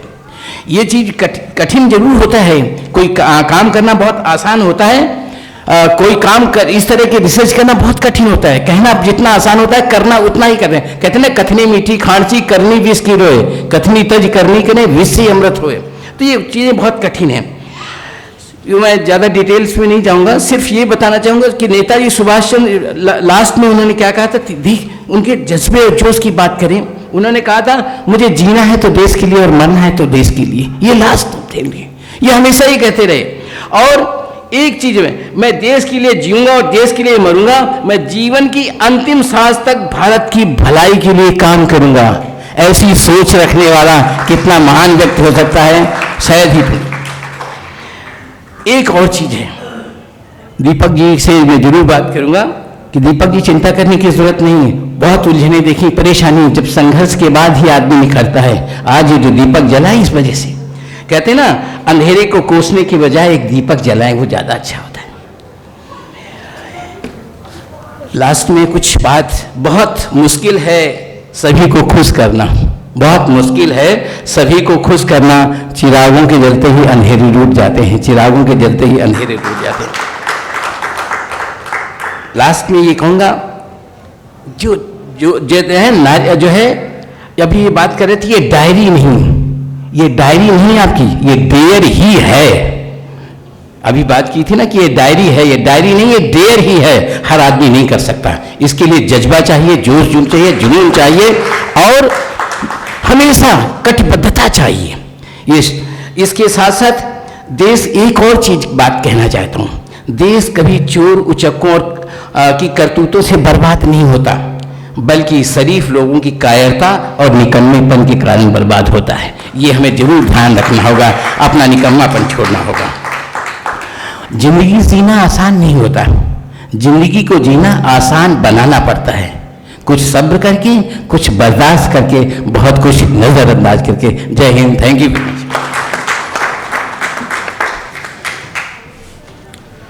धन्यवाद डॉक्टर एस.के. मिश्रा जी। राजस्थान जो कि साहित्य, शिक्षा, संस्कृति का एक पर्याय है, वहीं से पूर्व सांसद लेफ्टिनेंट कर्नल मानवेंद्र सिंह जी भारत की सबसे बड़ी लोकसभा संसदीय क्षेत्र से जीतकर आए थे और वर्तमान में राजनीति में प्रखर रूप से कार्य कर रहे हैं। Defence and security alert magazine जो कि 2009 में मुंबई अटैक के बाद शुरू की गई, उसके प्रधान संपादक हैं। मैं उनसे अनुरोध करूंगा कि वे कृपया माइक पर आएं। मानवेंद्र जी।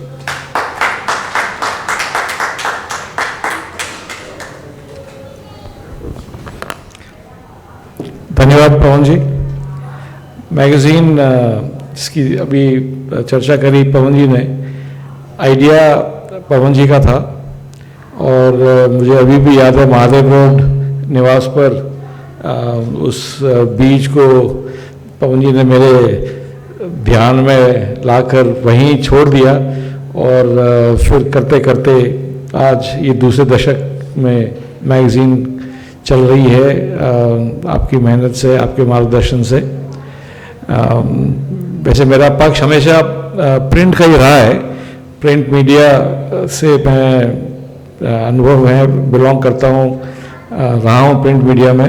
मेरे प्रिंट मीडिया के भाई और विचार परिवार के भाई भी प्रफुल्ल जी ने बहुत अपने प्रेम से और जोशीले उद्बोधन से हमें लाभान्वित करा। दीपक जी का परिचय वैसे पिताजी के कारण मुझे हुआ, क्योंकि आपका संबंध पिताजी के साथ और वो भी जो सुधांशु जी ने कहा था सेफोलॉजी के रूप में मैंने देखा था। लेखक का लाभ अभी मुझे मिला इस पुस्तक को पढ़ के। दीपक जी ने मुझे इसका PDF भेजा था, उसके बारे में मैं थोड़ी चर्चा करूँगा। जन साहब तो हमारे सीनियर हैं सेना परिवार के। सुधांशु जी का मेरा एक संबंध, एक विशेष संबंध ये है कि मेरे जीवन का पहला वोट सुधांशु जी को दिया था। मैंने एक वर्ष मैंने दिल्ली यूनिवर्सिटी में रहा, मैं फर्स्ट ईयर स्टूडेंट रहा दिल्ली यूनिवर्सिटी में। उस समय सुधांशु जी विद्यार्थी परिषद के डूसू प्रेसिडेंट के उम्मीदवार थे और मेरा वोट सुधांशु जी को दिया था। अभी वो खुलासा मैंने कर, वो सीक्रेट वोट नहीं रहा। पुस्तक के बारे में, किताब के बारे में दीपक जी ने काफ़ी डिटेल में बताया है। मैं और विषय के बारे में भी और पुस्तक के बारे में मुझे रिपीट करने की कोई आवश्यकता नहीं है। मिस्ट्री कितनी 4 पीढ़ी से तो मिस्ट्री चल रही है और मिस्ट्री के बारे में मैं कुछ मार्गदर्शन दूँ, ये मेरा इतना स्टेचर भी नहीं है। किताब आपके सामने है और वास्तव में अगर इसको बारे में कुछ कहें, as a researcher, as a student, as a history student मानिए या कोई भी सोशल साइंसेज के हिसाब से आप देखिए तो ये एक स्टोर हाउस है। आगे जिस किसी को भी रिसर्च करना हो, चाहे नेताजी पर करना हो और चाहे रिसर्च प्रोसीजर्स पर करना हो, इस पुस्तक से आपको वो मार्गदर्शन मिलेगा, इस पुस्तक से आपको दिशा मिलेगी। मुझे 1 वर्ष कलकत्ता में स्टेट्समैन के साथ काम करने का सौभाग्य मिला और मैं हकीकत आपको बता रहा हूँ, एडिटोरियल पेज पर मैंने काम करा और हमारी रोटेशन में ड्यूटी लगती थी कि जो उस समय इंटरनेट तो नया नया था ही, तो अधिकतम जो आते थे लेटर्स टू द एडिटर वास्तव में पोस्ट कार्ड पर आते थे या कोई लंबे लेख लिखकर आते थे। और मैं स्टेट्समैन जो एक पूरे ईस्टर्न इंडिया का एक समय सबसे प्रथम, सबसे वरिष्ठ और महत्वपूर्ण न्यूज़पेपर रहा, महीने में लगभग कम से कम 5 ऐसे पत्र आते थे रीडर्स के टू द एडिटर कि आज मैंने सियालदा वाली लोकल पर नेताजी को देखा है। मैं मजाक नहीं कर रहा, हकीकत में ऐसे लेटर्स आते थे हमारे पास। इसलिए जो मिस्ट्री की बात है, मैंने कलकत्ता में रहते हुए मैं इस बारे में आपको बता रहा हूँ कि हमने ड्यूटी मेरी कभी लगती थी, मैं देखता था, किसी और की ड्यूटी लगती थी, वो भी आकर देखा, देखो ये दोबारा आया ऐसा लेटर, और वो सेम व्यक्ति नहीं था, अलग अलग, और हैंड राइटिंग से ही पता चल जाता था कि वास्तव में अलग लोग लेटर्स भेज रहे हैं ऐसे। तो वो मेरे शुरुआत में मेरे लिए, मैं उस विषय से स्टार्ट कर रहा हूँ और ये मिस्ट्री इस किताब में है। मैं इस मिस्ट्री के बारे में मैं कोई चर्चा नहीं करना चाहता, परंतु जो रेंकोजी मंदिर में जो अस्थियां हैं उसके बारे में इसमें चर्चा हुई है किताब के बारे में। एंड सबसे सिंपल प्रोसीजर, एक आधा जो मिस्ट्री है उसका आधा सॉल्व करने का तरीका ये है कि भारत सरकार वो अस्थियों के लिए डिमांड करे as a Indian asset, because हमारे नेताजी के एसेट्स, मैंने अगर नेताजी के हैं तो we can demand, government should demand, सरकार उनको जापानीज गवर्नमेंट रेंकोजी मंदिर या जो भी उनकी संस्था वगैरह, जो भी संस्था है, ट्रस्ट है जो रेंकोजी मंदिर को का संचालन करता है, उनसे एशेस अस्थियां के लिए डिमांड करे और उन अस्थियों का डीएनए चेक कर दे। बहुत आसान तरीका है और मैं समझता हूँ कि ये एटलीस्ट ये मिस्ट्री तो खत्म हो जाएगी कि एयर क्रैश, मिलिट्री हॉस्पिटल और दाह संस्कार और अस्थियां, अगर वो मिस्ट्री खत्म हो जाती है, इसका मतलब जो मिस्ट्री रहती है वो है रशिया, जहाँ दीपक जी ने खूब काम करा है और उसका, और उन्होंने किताब में वास्तव में प्रफुल्ल जी को खूब श्रेय दिया है कि प्रफुल्ल जी का हेल्प बहुत रहा उस रशिया पार्ट में रिसर्च के लिए। मैं किताब के बारे में और इसके बारे में चर्चा नहीं करूँगा, परंतु ये शुरुआत जब मैं नया नया था स्टेट्समैन में, तो ये मिस्ट्री वाली शुरुआत वहाँ से होती है। एज अ प्रिंट जर्नलिस्ट के हिसाब से मैं बताता हूँ, प्रफुल्ल जी ने नेताजी को जियो स्ट्रेटेजिक इवेंट्स और एक्टिविटीज़ और कॉन्सिक्वेंसेस के साथ जोड़ा है। मैं नेताजी को नेशनल सिक्योरिटी के हिसाब से देख रहा हूँ, क्योंकि मेरा काम राइटिंग सब ज़्यादा नेशनल सिक्योरिटी से रहा है। और मेरे लिए 4 स्टोरीज़ हैं नेशनल सिक्योरिटी के हिसाब से, मैं मिस्ट्रीज़ हैं, स्टोरीज माने या मिस्ट्रीज़ माने। नेताजी का तो है ही है प्रथम, 52 वर्ष के teetotaller, non smoker, vegetarian Vikram Sarabhai, space programme के हेड, अचानक उनका हार्ट अटैक होता है 52 वर्ष की उम्र में। फिटनेस के बारे में कभी कोई तकलीफ नहीं, कोई ऐसी आदत नहीं जिससे वो प्रभावित होंगे।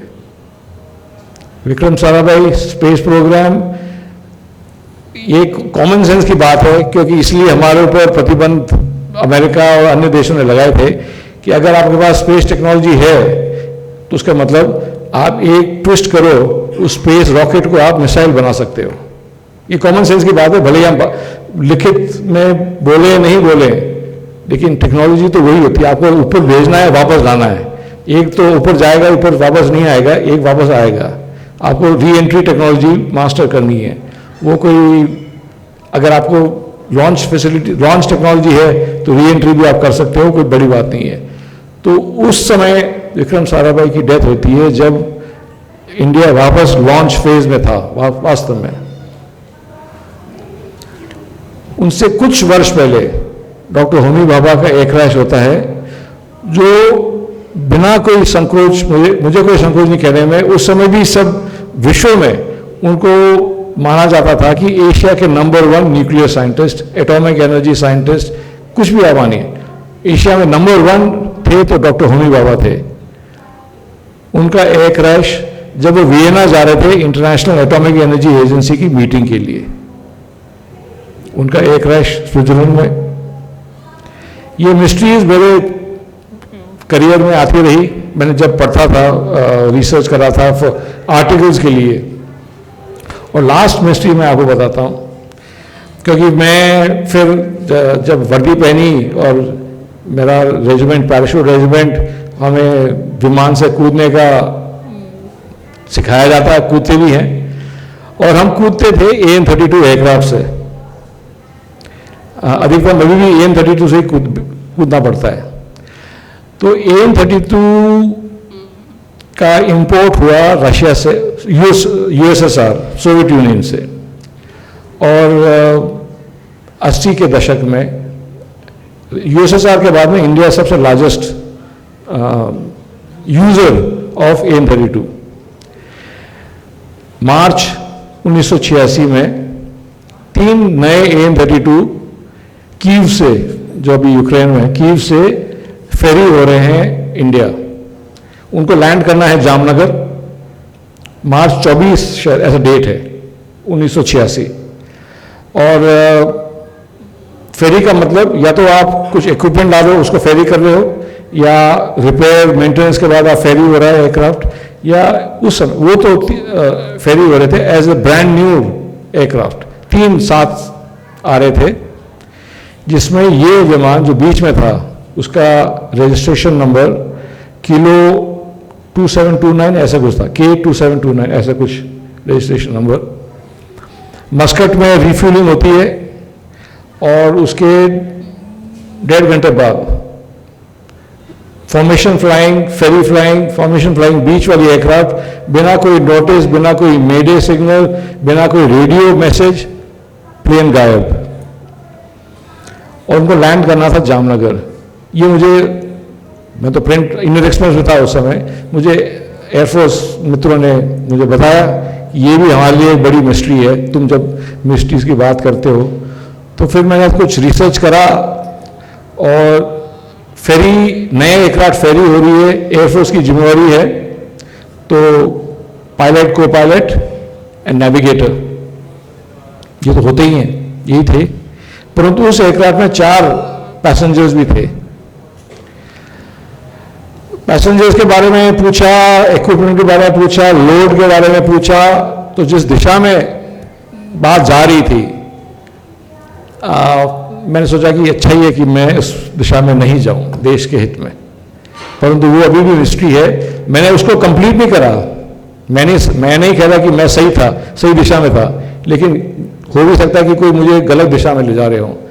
परंतु नेशनल सिक्योरिटी के हिसाब से वो एक मिस्ट्री है, क्योंकि नया विमान, formation flying, brand new delivery, और 3 में से बीच वाला ऐसे गायब।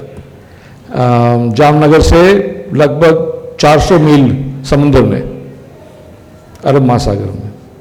तो ये मिस्ट्रीज मैं चाहता हूँ कि कोई उसको उठाए। और जब मैं उठा रहा था तो दिशा कुछ ऐसी थी, इसलिए मैंने आगे उठाया नहीं, और मैं उस मिस्ट्री को वैसे ही छोड़ दिया मैंने।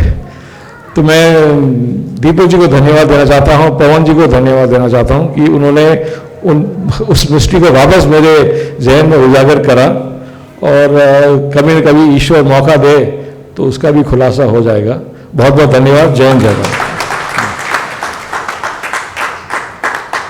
बहुत बहुत धन्यवाद मानवेंद्र जी। भारत देश आंतरिक और बाह्य ताकतों से लंबे समय से जूझ रहा है और उसकी सारी रक्षा और सुरक्षा का जिम्मा भारतीय सेनाओं को है। हमारी थल सेना, हमारी नौसेना, हमारी वायुसेना, इनके अदम्य साहस और उनके पराक्रम का रूप ऑपरेशन सिंदूर में हमने देखा है। आज के इस कार्यक्रम के अध्यक्ष lieutenant general VK. Chaturvedi ji एक ऐसी शख्सियत हैं जिनका लगभग 35 से 40 वर्षों का अनुभव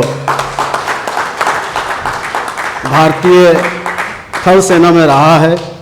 अनेक बड़े बड़े पदों पर इन्होंने काम किया है।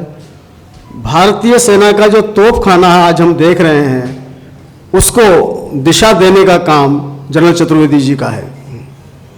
वर्तमान में जनरल चतुर्वेदी जी अखिल भारतीय पूर्व सैनिक सेवा परिषद के राष्ट्रीय अध्यक्ष हैं।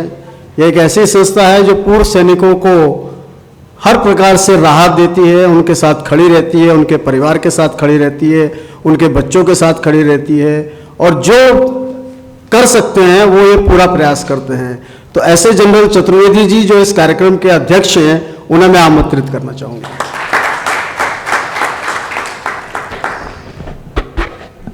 धन्यवाद पवन जी।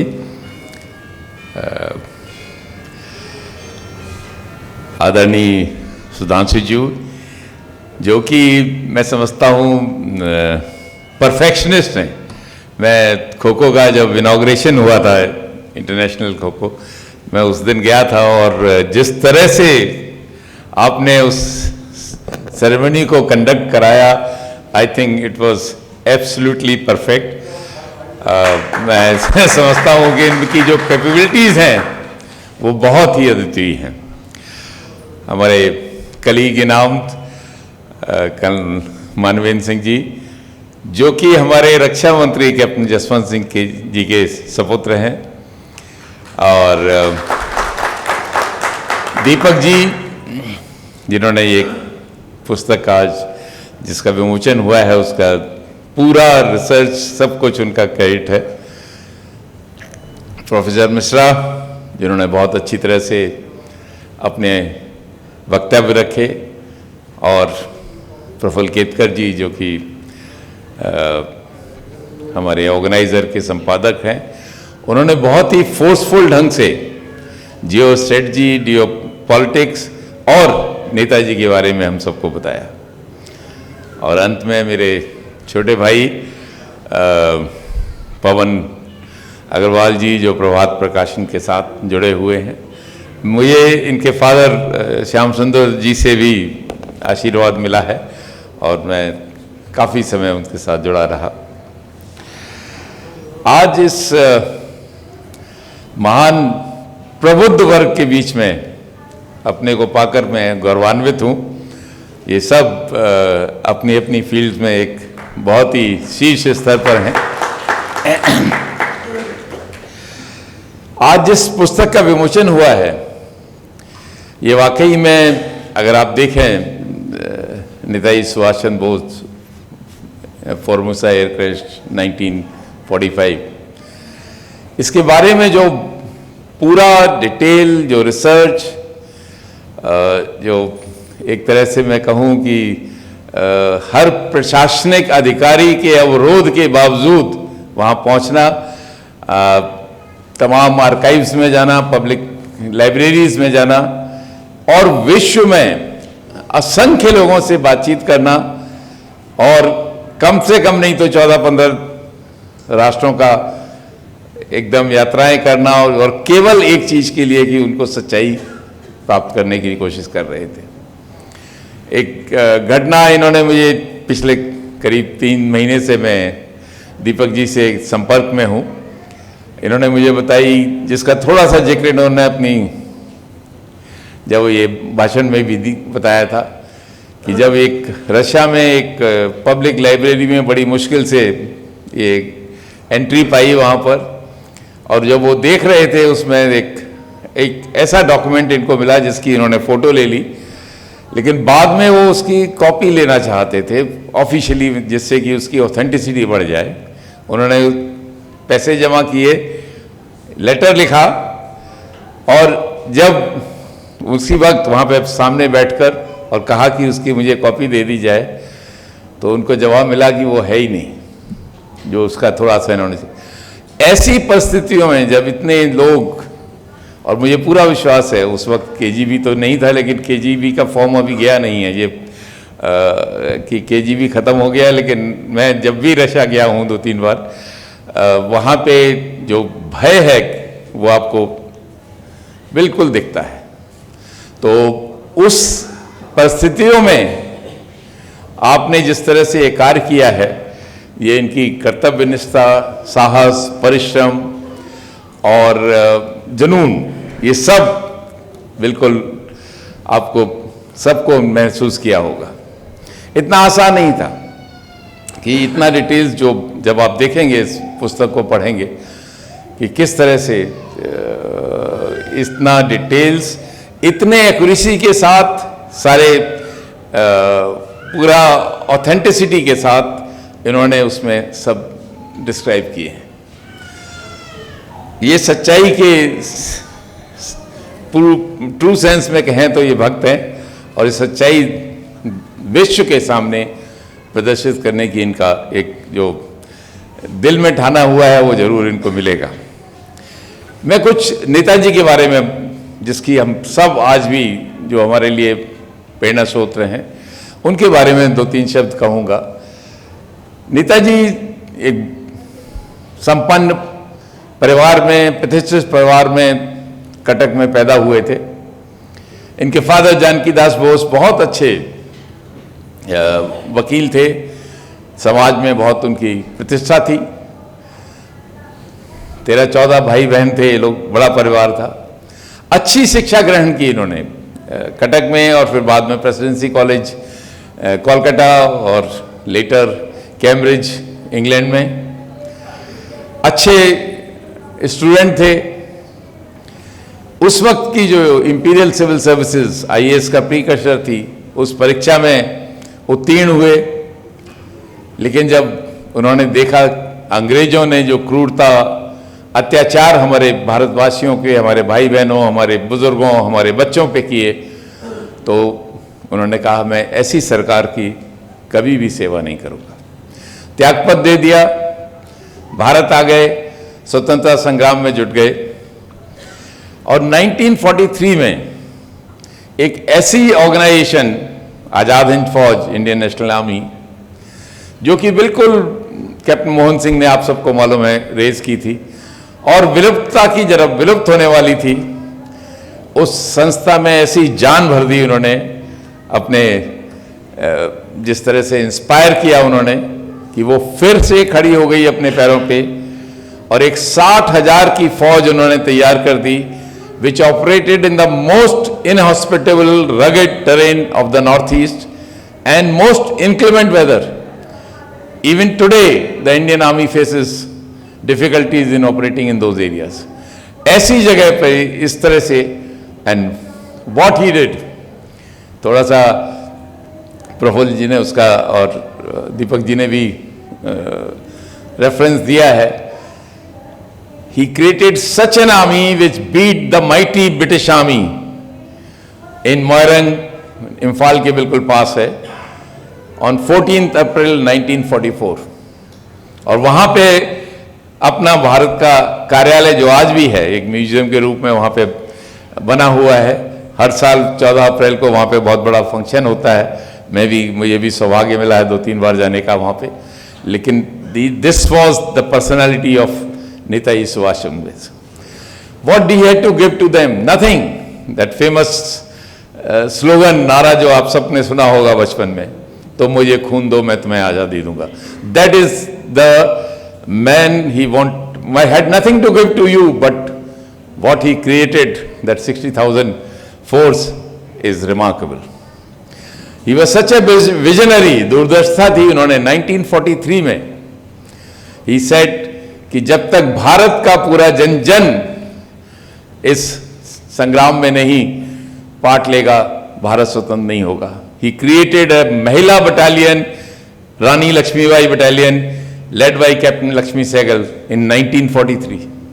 Indian Army opened the doors for the women in 1991. You see the visionary personality that Netaji was. We must find out the truth. Now I am sure Netaji is definitely no more in this world, in the living, like we are all. But we must know what happened. He was such a great personality. He traveled so much. Submarines में गए और long distances. उस वक्त submarines में इतना थोड़ा बहुत. He was not a soldier, but he traveled. He traveled along with his wife in submarines, and then raised in Thailand, Cambodia, anywhere you talk about it.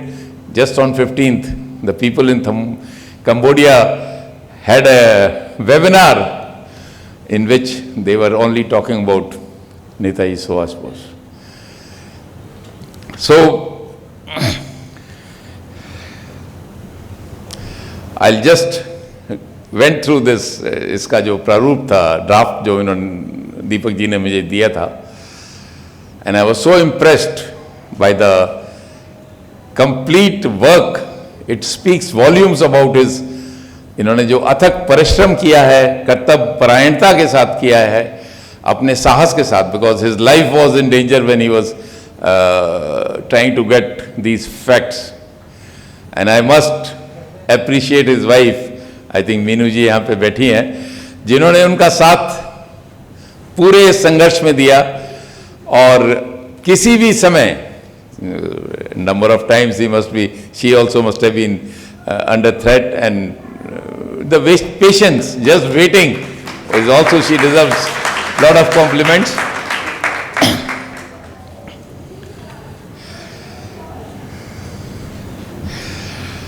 Deepak ji की दृढ़ निश्चय, दीपक जी का एक जो जज्बा होता है कि मैं जरूर जो मैंने मन में ठानी है वो अचीव करूंगा।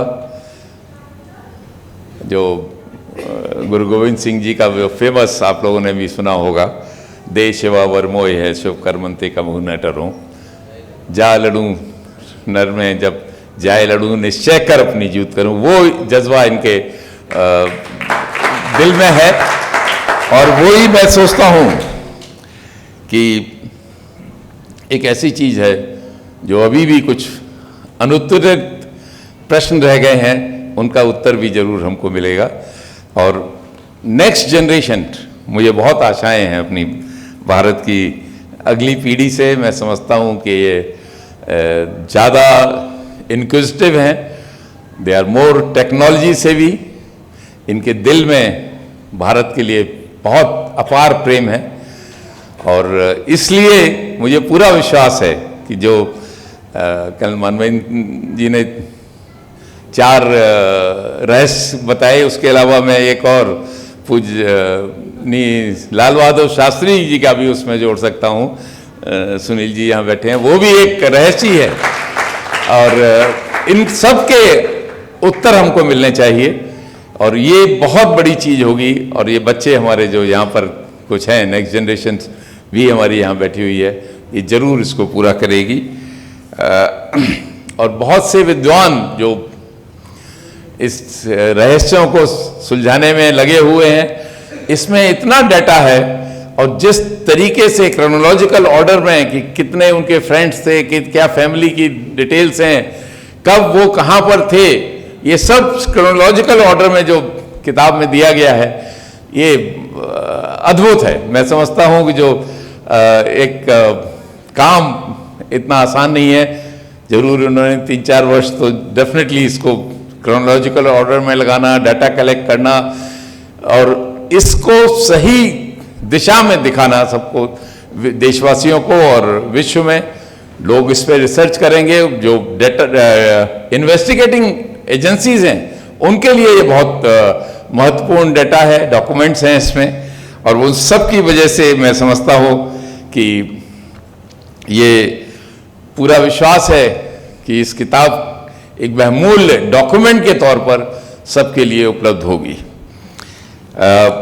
मैं पवन जी का भी बहुत बहुत धन्यवाद देता हूं, जिन्होंने उस पुस्तक को प्रकाशित करने में इतना सहयोग किया। और आप सबका जो यहाँ पर आए हैं, ये दिखाता है कि किस तरह से नेताजी आज भी इतने वर्षों के बाद उतने ही हमारे दिलों में बसते हैं जितने 1940, 1939, 1938 में बसते थे। हम सब नेताजी के लिए हमारी बहुत बड़ी श्रद्धांजलि होगी कि अगर हम इनकी लेगेसी को आगे बढ़ा सकें। भारत सरकार ने 23 जनवरी को शौर्य और पराक्रम की एक प्रतीक मान के उसको पराक्रम दिवस के रूप में मनाया जाता है। अंडमान में भी उनका जो जहाँ पे उन्होंने झंडा फहराया, वहाँ पे भी अब नाम भी बदला है, सब कुछ। ये सब हम लोग सही दिशा में जा रहे हैं और मुझे पूर्ण विश्वास है कि भारत का भविष्य नेताजी की लेगेसी के साथ आगे चलेगा और हम विश्व में नॉट ओनली ज्ञान की एक अलग ज्ञान तो ऑफ कोर्स हमारे साथ है, जैसा बहुत से लोग कहते हैं, शास्त्र के साथ शस्त्र की भी जरूरत होती है। और ये हमारे आज से नहीं, अनादिकाल से है।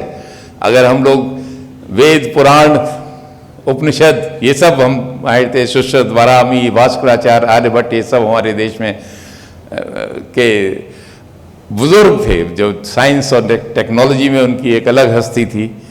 उसी तरह से हमको शौर्य और पराक्रम के क्षेत्र में भी उसी पायदान पर रखना, शास्त्र के साथ शस्त्र भी जरूरत है।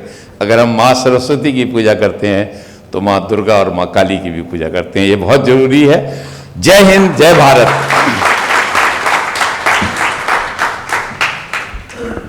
बहुत बहुत धन्यवाद lieutenant general VK Chaturvedi sir. निश्चित रूप से जो दिशा आपने दी है आने वाली पीढ़ी के लिए और यंग जनरेशन को ये ज़रूर समझना पड़ेगा कि आज भी नेताजी सुभाष चंद्र बोस उसी प्रकार से इम्पोर्टेंट हैं जैसे वो पहले थे। दोस्तों, आपको बताना बड़ा अच्छा लग रहा है मुझे, हमारे पूर्व प्रधानमंत्री श्री लाल बहादुर शास्त्री जी के सुपुत्र श्री सुनील शास्त्री जी हमारे बीच में हैं और मैं उनसे अनुरोध करूंगा यदि वो आकर के दो शब्द। सुनील जी।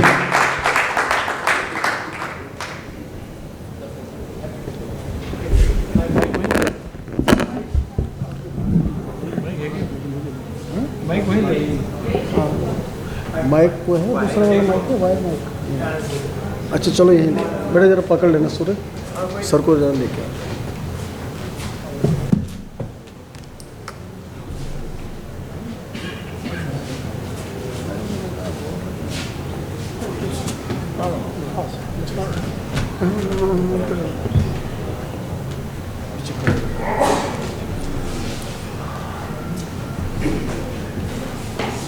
यहाँ पर हमारे बीच सभी सम्मानित वक्तागण, क्योंकि आप सब ने यहाँ पर बहुत सुंदर बोला, दिल से बोला और इस तरह से आपने अपनी बातों को रखा कि आज यहाँ से जो भी जाएगा वो सब बातों को समेट कर, सजो कर एक अच्छी धारणा रखेगा और इस देश को पूरी आगे बढ़ाने में अपना योगदान देगा। मैं तो इतना ही कहूँगा कि मेरे पूज्य पिता लाल बहादुर शास्त्री जी ने इस देश को जय जवान जय किसान का नारा दिया था और मैं ये कहना चाहूँगा कि वो हमेशा कहते थे, मुझसे ख़ास तौर से क्योंकि मैं उनसे काफ़ी बात करता था, तो मैं बाबूजी से पूछता था कि जय जवान जय किसान का क्यों आपने रखा नारा, क्यों दिया देश को? तो उन्होंने कहा कि जवानों की जहाँ हमें जय जयकार करनी है वहीं किसानों की जय जयकार करनी होगी। और उन्होंने कहा कि सुनील, मैं तुम्हें एक बात बताना चाहता हूँ कि कभी जय जवान जय किसान के बाद अगर एक कोई तीसरा नारा नहीं आएगा, अगर नहीं आता है तो फिर संगम नहीं होगा, क्योंकि संगम यमुना आपका गंगा आ गई, यमुना गंगा और उसके साथ अदृश्य एक नदी है सरस्वती, जब तक सरस्वती नहीं मिलती तब तक संगम नहीं होता। तो उन्होंने कहा मैं जब नारे, हर नारे में जब बोलता हूँ जय जवान जय किसान, उसमें जोड़ता हूँ जय हिंद का नारा। बाबूजी नेताजी सुभाष चंद्र बोस को जितना मानते थे, जितना समझते थे, उसके बारे में मैं आपको कभी के और मौका मिलेगा तो और बताऊंगा। लेकिन मेरा अपना ये मानना है कि उनके मन में एक बात थी ताशकंद डिक्लेरेशन के बाद। This is very important Deepak ji for you, you must try to explore this. उन्होंने जब अपने उनकी डेथ हुई तो उससे पहले वहाँ जब उन्होंने इंडिया बात की थी मेरी पूजने माँ ललिता शास्त्री जी से, मेरे दोनों बहनों से, बड़े भाई से, हरि भैया से, तो उन्होंने इस बात को कहा था, सुधांशु जी आपको भी बहुत इंटरेस्ट होगा इसमें, उन्होंने कहा था कि कोई बात नहीं, कोई घबराने की बात नहीं है, मैं आ रहा हूँ। सारे अखबार इतने कॉन्फिडेंट थे वो, उनको ये था ही नहीं कि कोई मतलब कोई साइन करने के बाद ताशकंद डिक्लेरेशन उनको कोई ऐसा हार्ट अटैक होने की बात थी कि हार्ट अटैक हो जाता, कैसे। कोई सच बोल्ड मैन, छोटे थे लेकिन बोल्ड इतने थे। उन्होंने कहा कि मेरे को सारे अखबार, हम जा रहे हैं, हम रास्ते में उनसे गांधी फ्रंटियर गांधी से बाहर मिलेंगे, रुक रहे हैं वहाँ मिलेंगे, तो वहाँ अखबार से उनको भेजना। तो ही वॉज वेरी कॉन्फिडेंट और returning to India very firmly, और वो बताते और ज़रूर बताते। तो उन्होंने ये कहा था कि मैं आ रहा हूँ और आते ही भारत में जब कदम रखूँगा, पैर रखूँगा भारत में, तो मैं कुछ ऐसी बातें कहूँगा जो आप शायद सब लोग अचंभे में पड़ जाएंगे, कुछ सोचेंगे कि क्या है, क्या कहा शास्त्री जी ने। तो ये बात मेरे मन में, मैं उस समय 16-17 साल का था, तो मेरे मन में ज़रूर आया कि उन्होंने नेताजी सुभाष चंद्र बोस को देखा है और मिले हैं। तो उनको लगता है मुझे, कभी मैंने बहुत पूछा अम्मा से, अपनी माँ से कि कुछ आपको लगता है ऐसा कि नहीं, क्योंकि आपसे कहते थे बाबूजी, तो आपको कुछ लगता है। तो उन्होंने कहा कि वो ये कहते थे हमेशा कि नेताजी सुभाष चंद्र बोस ज़रूर आएंगे, ऐसा उनको लगता था। अब ये I don't know how far it is true, कितना कहते हैं, क्या कहा बाबूजी ने, लेकिन ये ज़रूर कहा, जैसे भी उसमें हमारे चतुर्वेदी जी ने कहा और अभी सब ने कहा, वक्ताओं ने सब ने कहा कि बाबूजी की भी एक मिस्टीरियस डेथ थी। I will never say that he died a natural death. उनका नेचुरल डेथ नहीं हुई थी बाबूजी, it was a mysterious death. He was eliminated from the scene. Why was he eliminated, ये आप सबको सोचना पड़ेगा गंभीरता से, दीपक जी, गंभीरता से सोचना पड़ेगा और निकालना पड़ेगा आपको कि why he was literally eliminated, he was removed from the scene. So I personally feel कि इसका कारण ये भी हो सकता है कि उनको शायद पता चल गया था जब ताशकंद डिक्लेरेशन होने से पहले, उन्होंने शायद ये बाबूजी ने कोसिगिन और ब्रेजनेव की बात कही, उन्होंने झगड़े की, मुझे भी मालूम है, बहुत कुछ मैंने सुना इसके बारे में। मुझे लगता है कि कोसिगिन से बाबूजी ने एक बात ज़रूर कही होगी कि मैं जब तक साइन नहीं करूँगा जब तक तुम हमें कोसिगिन जी से मिलाओगे नहीं, नेताजी सुभाष चंद्र बोस से मिलाओगे नहीं, ये कहा था। और आपने देखा कि उस समय ताशकंद डिक्लेरेशन के जब सिग्नेचर हो रहे थे, उस समय नेताजी सुभाष चंद्र बोस की शक्ल वाला एक व्यक्ति वहाँ था जिसको हर अखबार ने दर्शाया।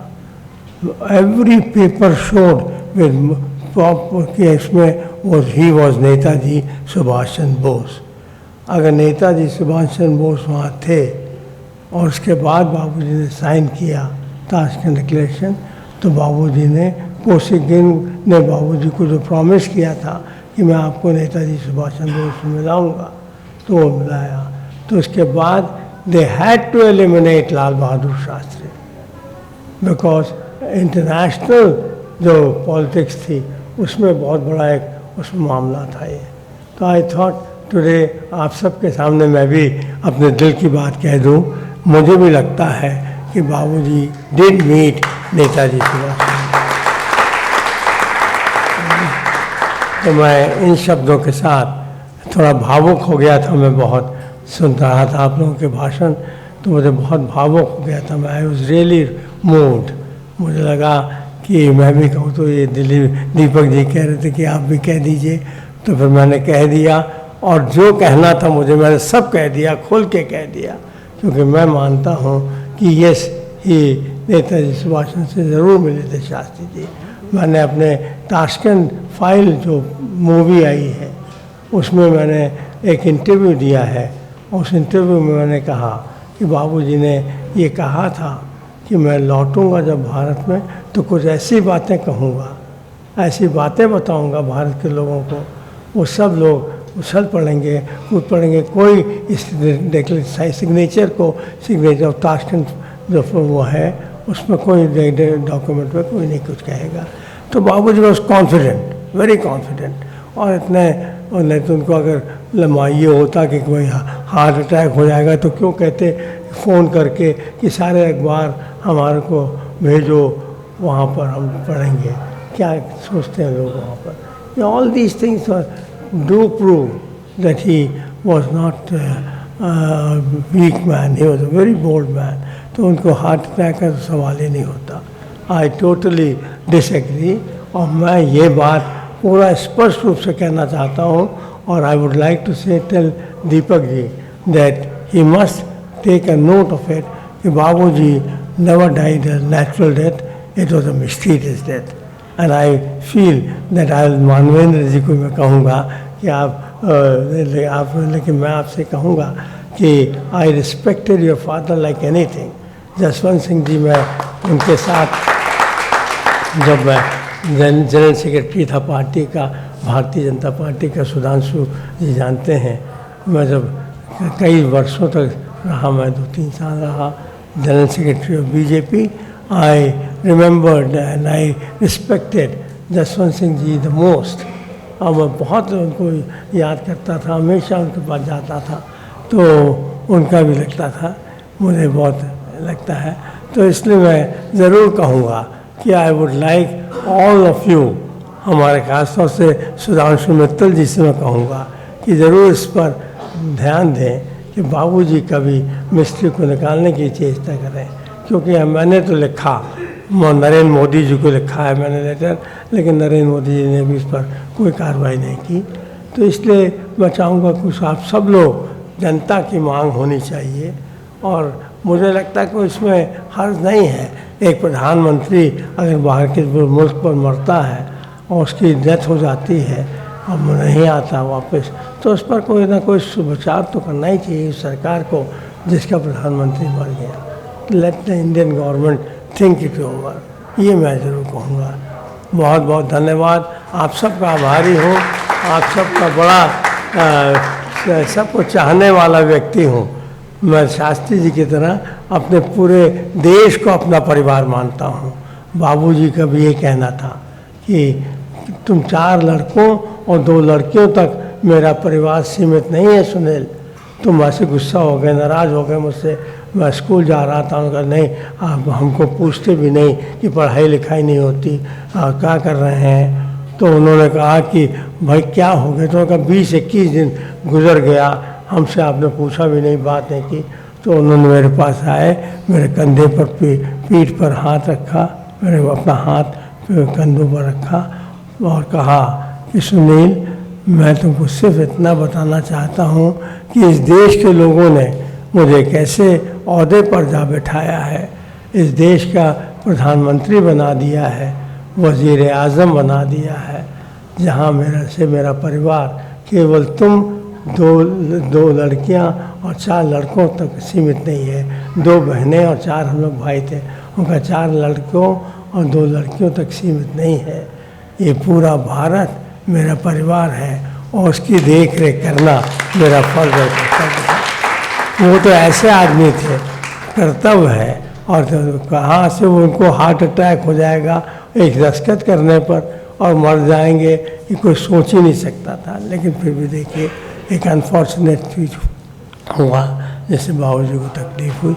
लेकिन हम सब लोगों को, परिवार को आज भी इस बात की ग्लानि है, थोड़ी सी दुख है हम लोगों को कि जो बाबूजी का सरकार कर सकती है, और अब जब बीजेपी सरकार है और 14 साल 13-14 साल से है, तो बीजेपी सरकार को तो कम से कम लाल बहादुर शास्त्री जी का निकालना था, ज़रूर आवश्यक था निकालना था। और आज निकल जाएगा तो बहुत चीज़ें सामने और आ जाएंगी। मैं इन शब्दों के साथ आप सबको अपने गुड विश देता हूँ, शुभकामनाएं देता हूँ, और आप सब के लिए यही चाहता हूँ कहना कि आप सब मिलकर वो अटल जी को और आडवाणी जी को, लोगों को हम लोग भूल नहीं सकते।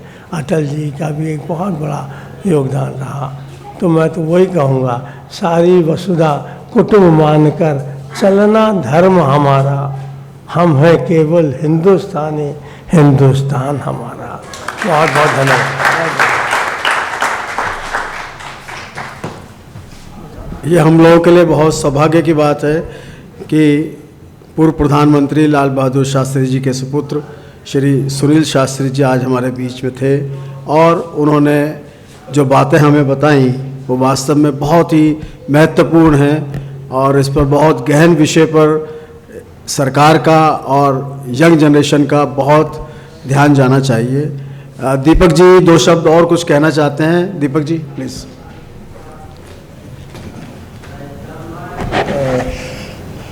शास्त्री जी की फैमिली से मेरा जो रिलेशन है वो 9वीं क्लास से है।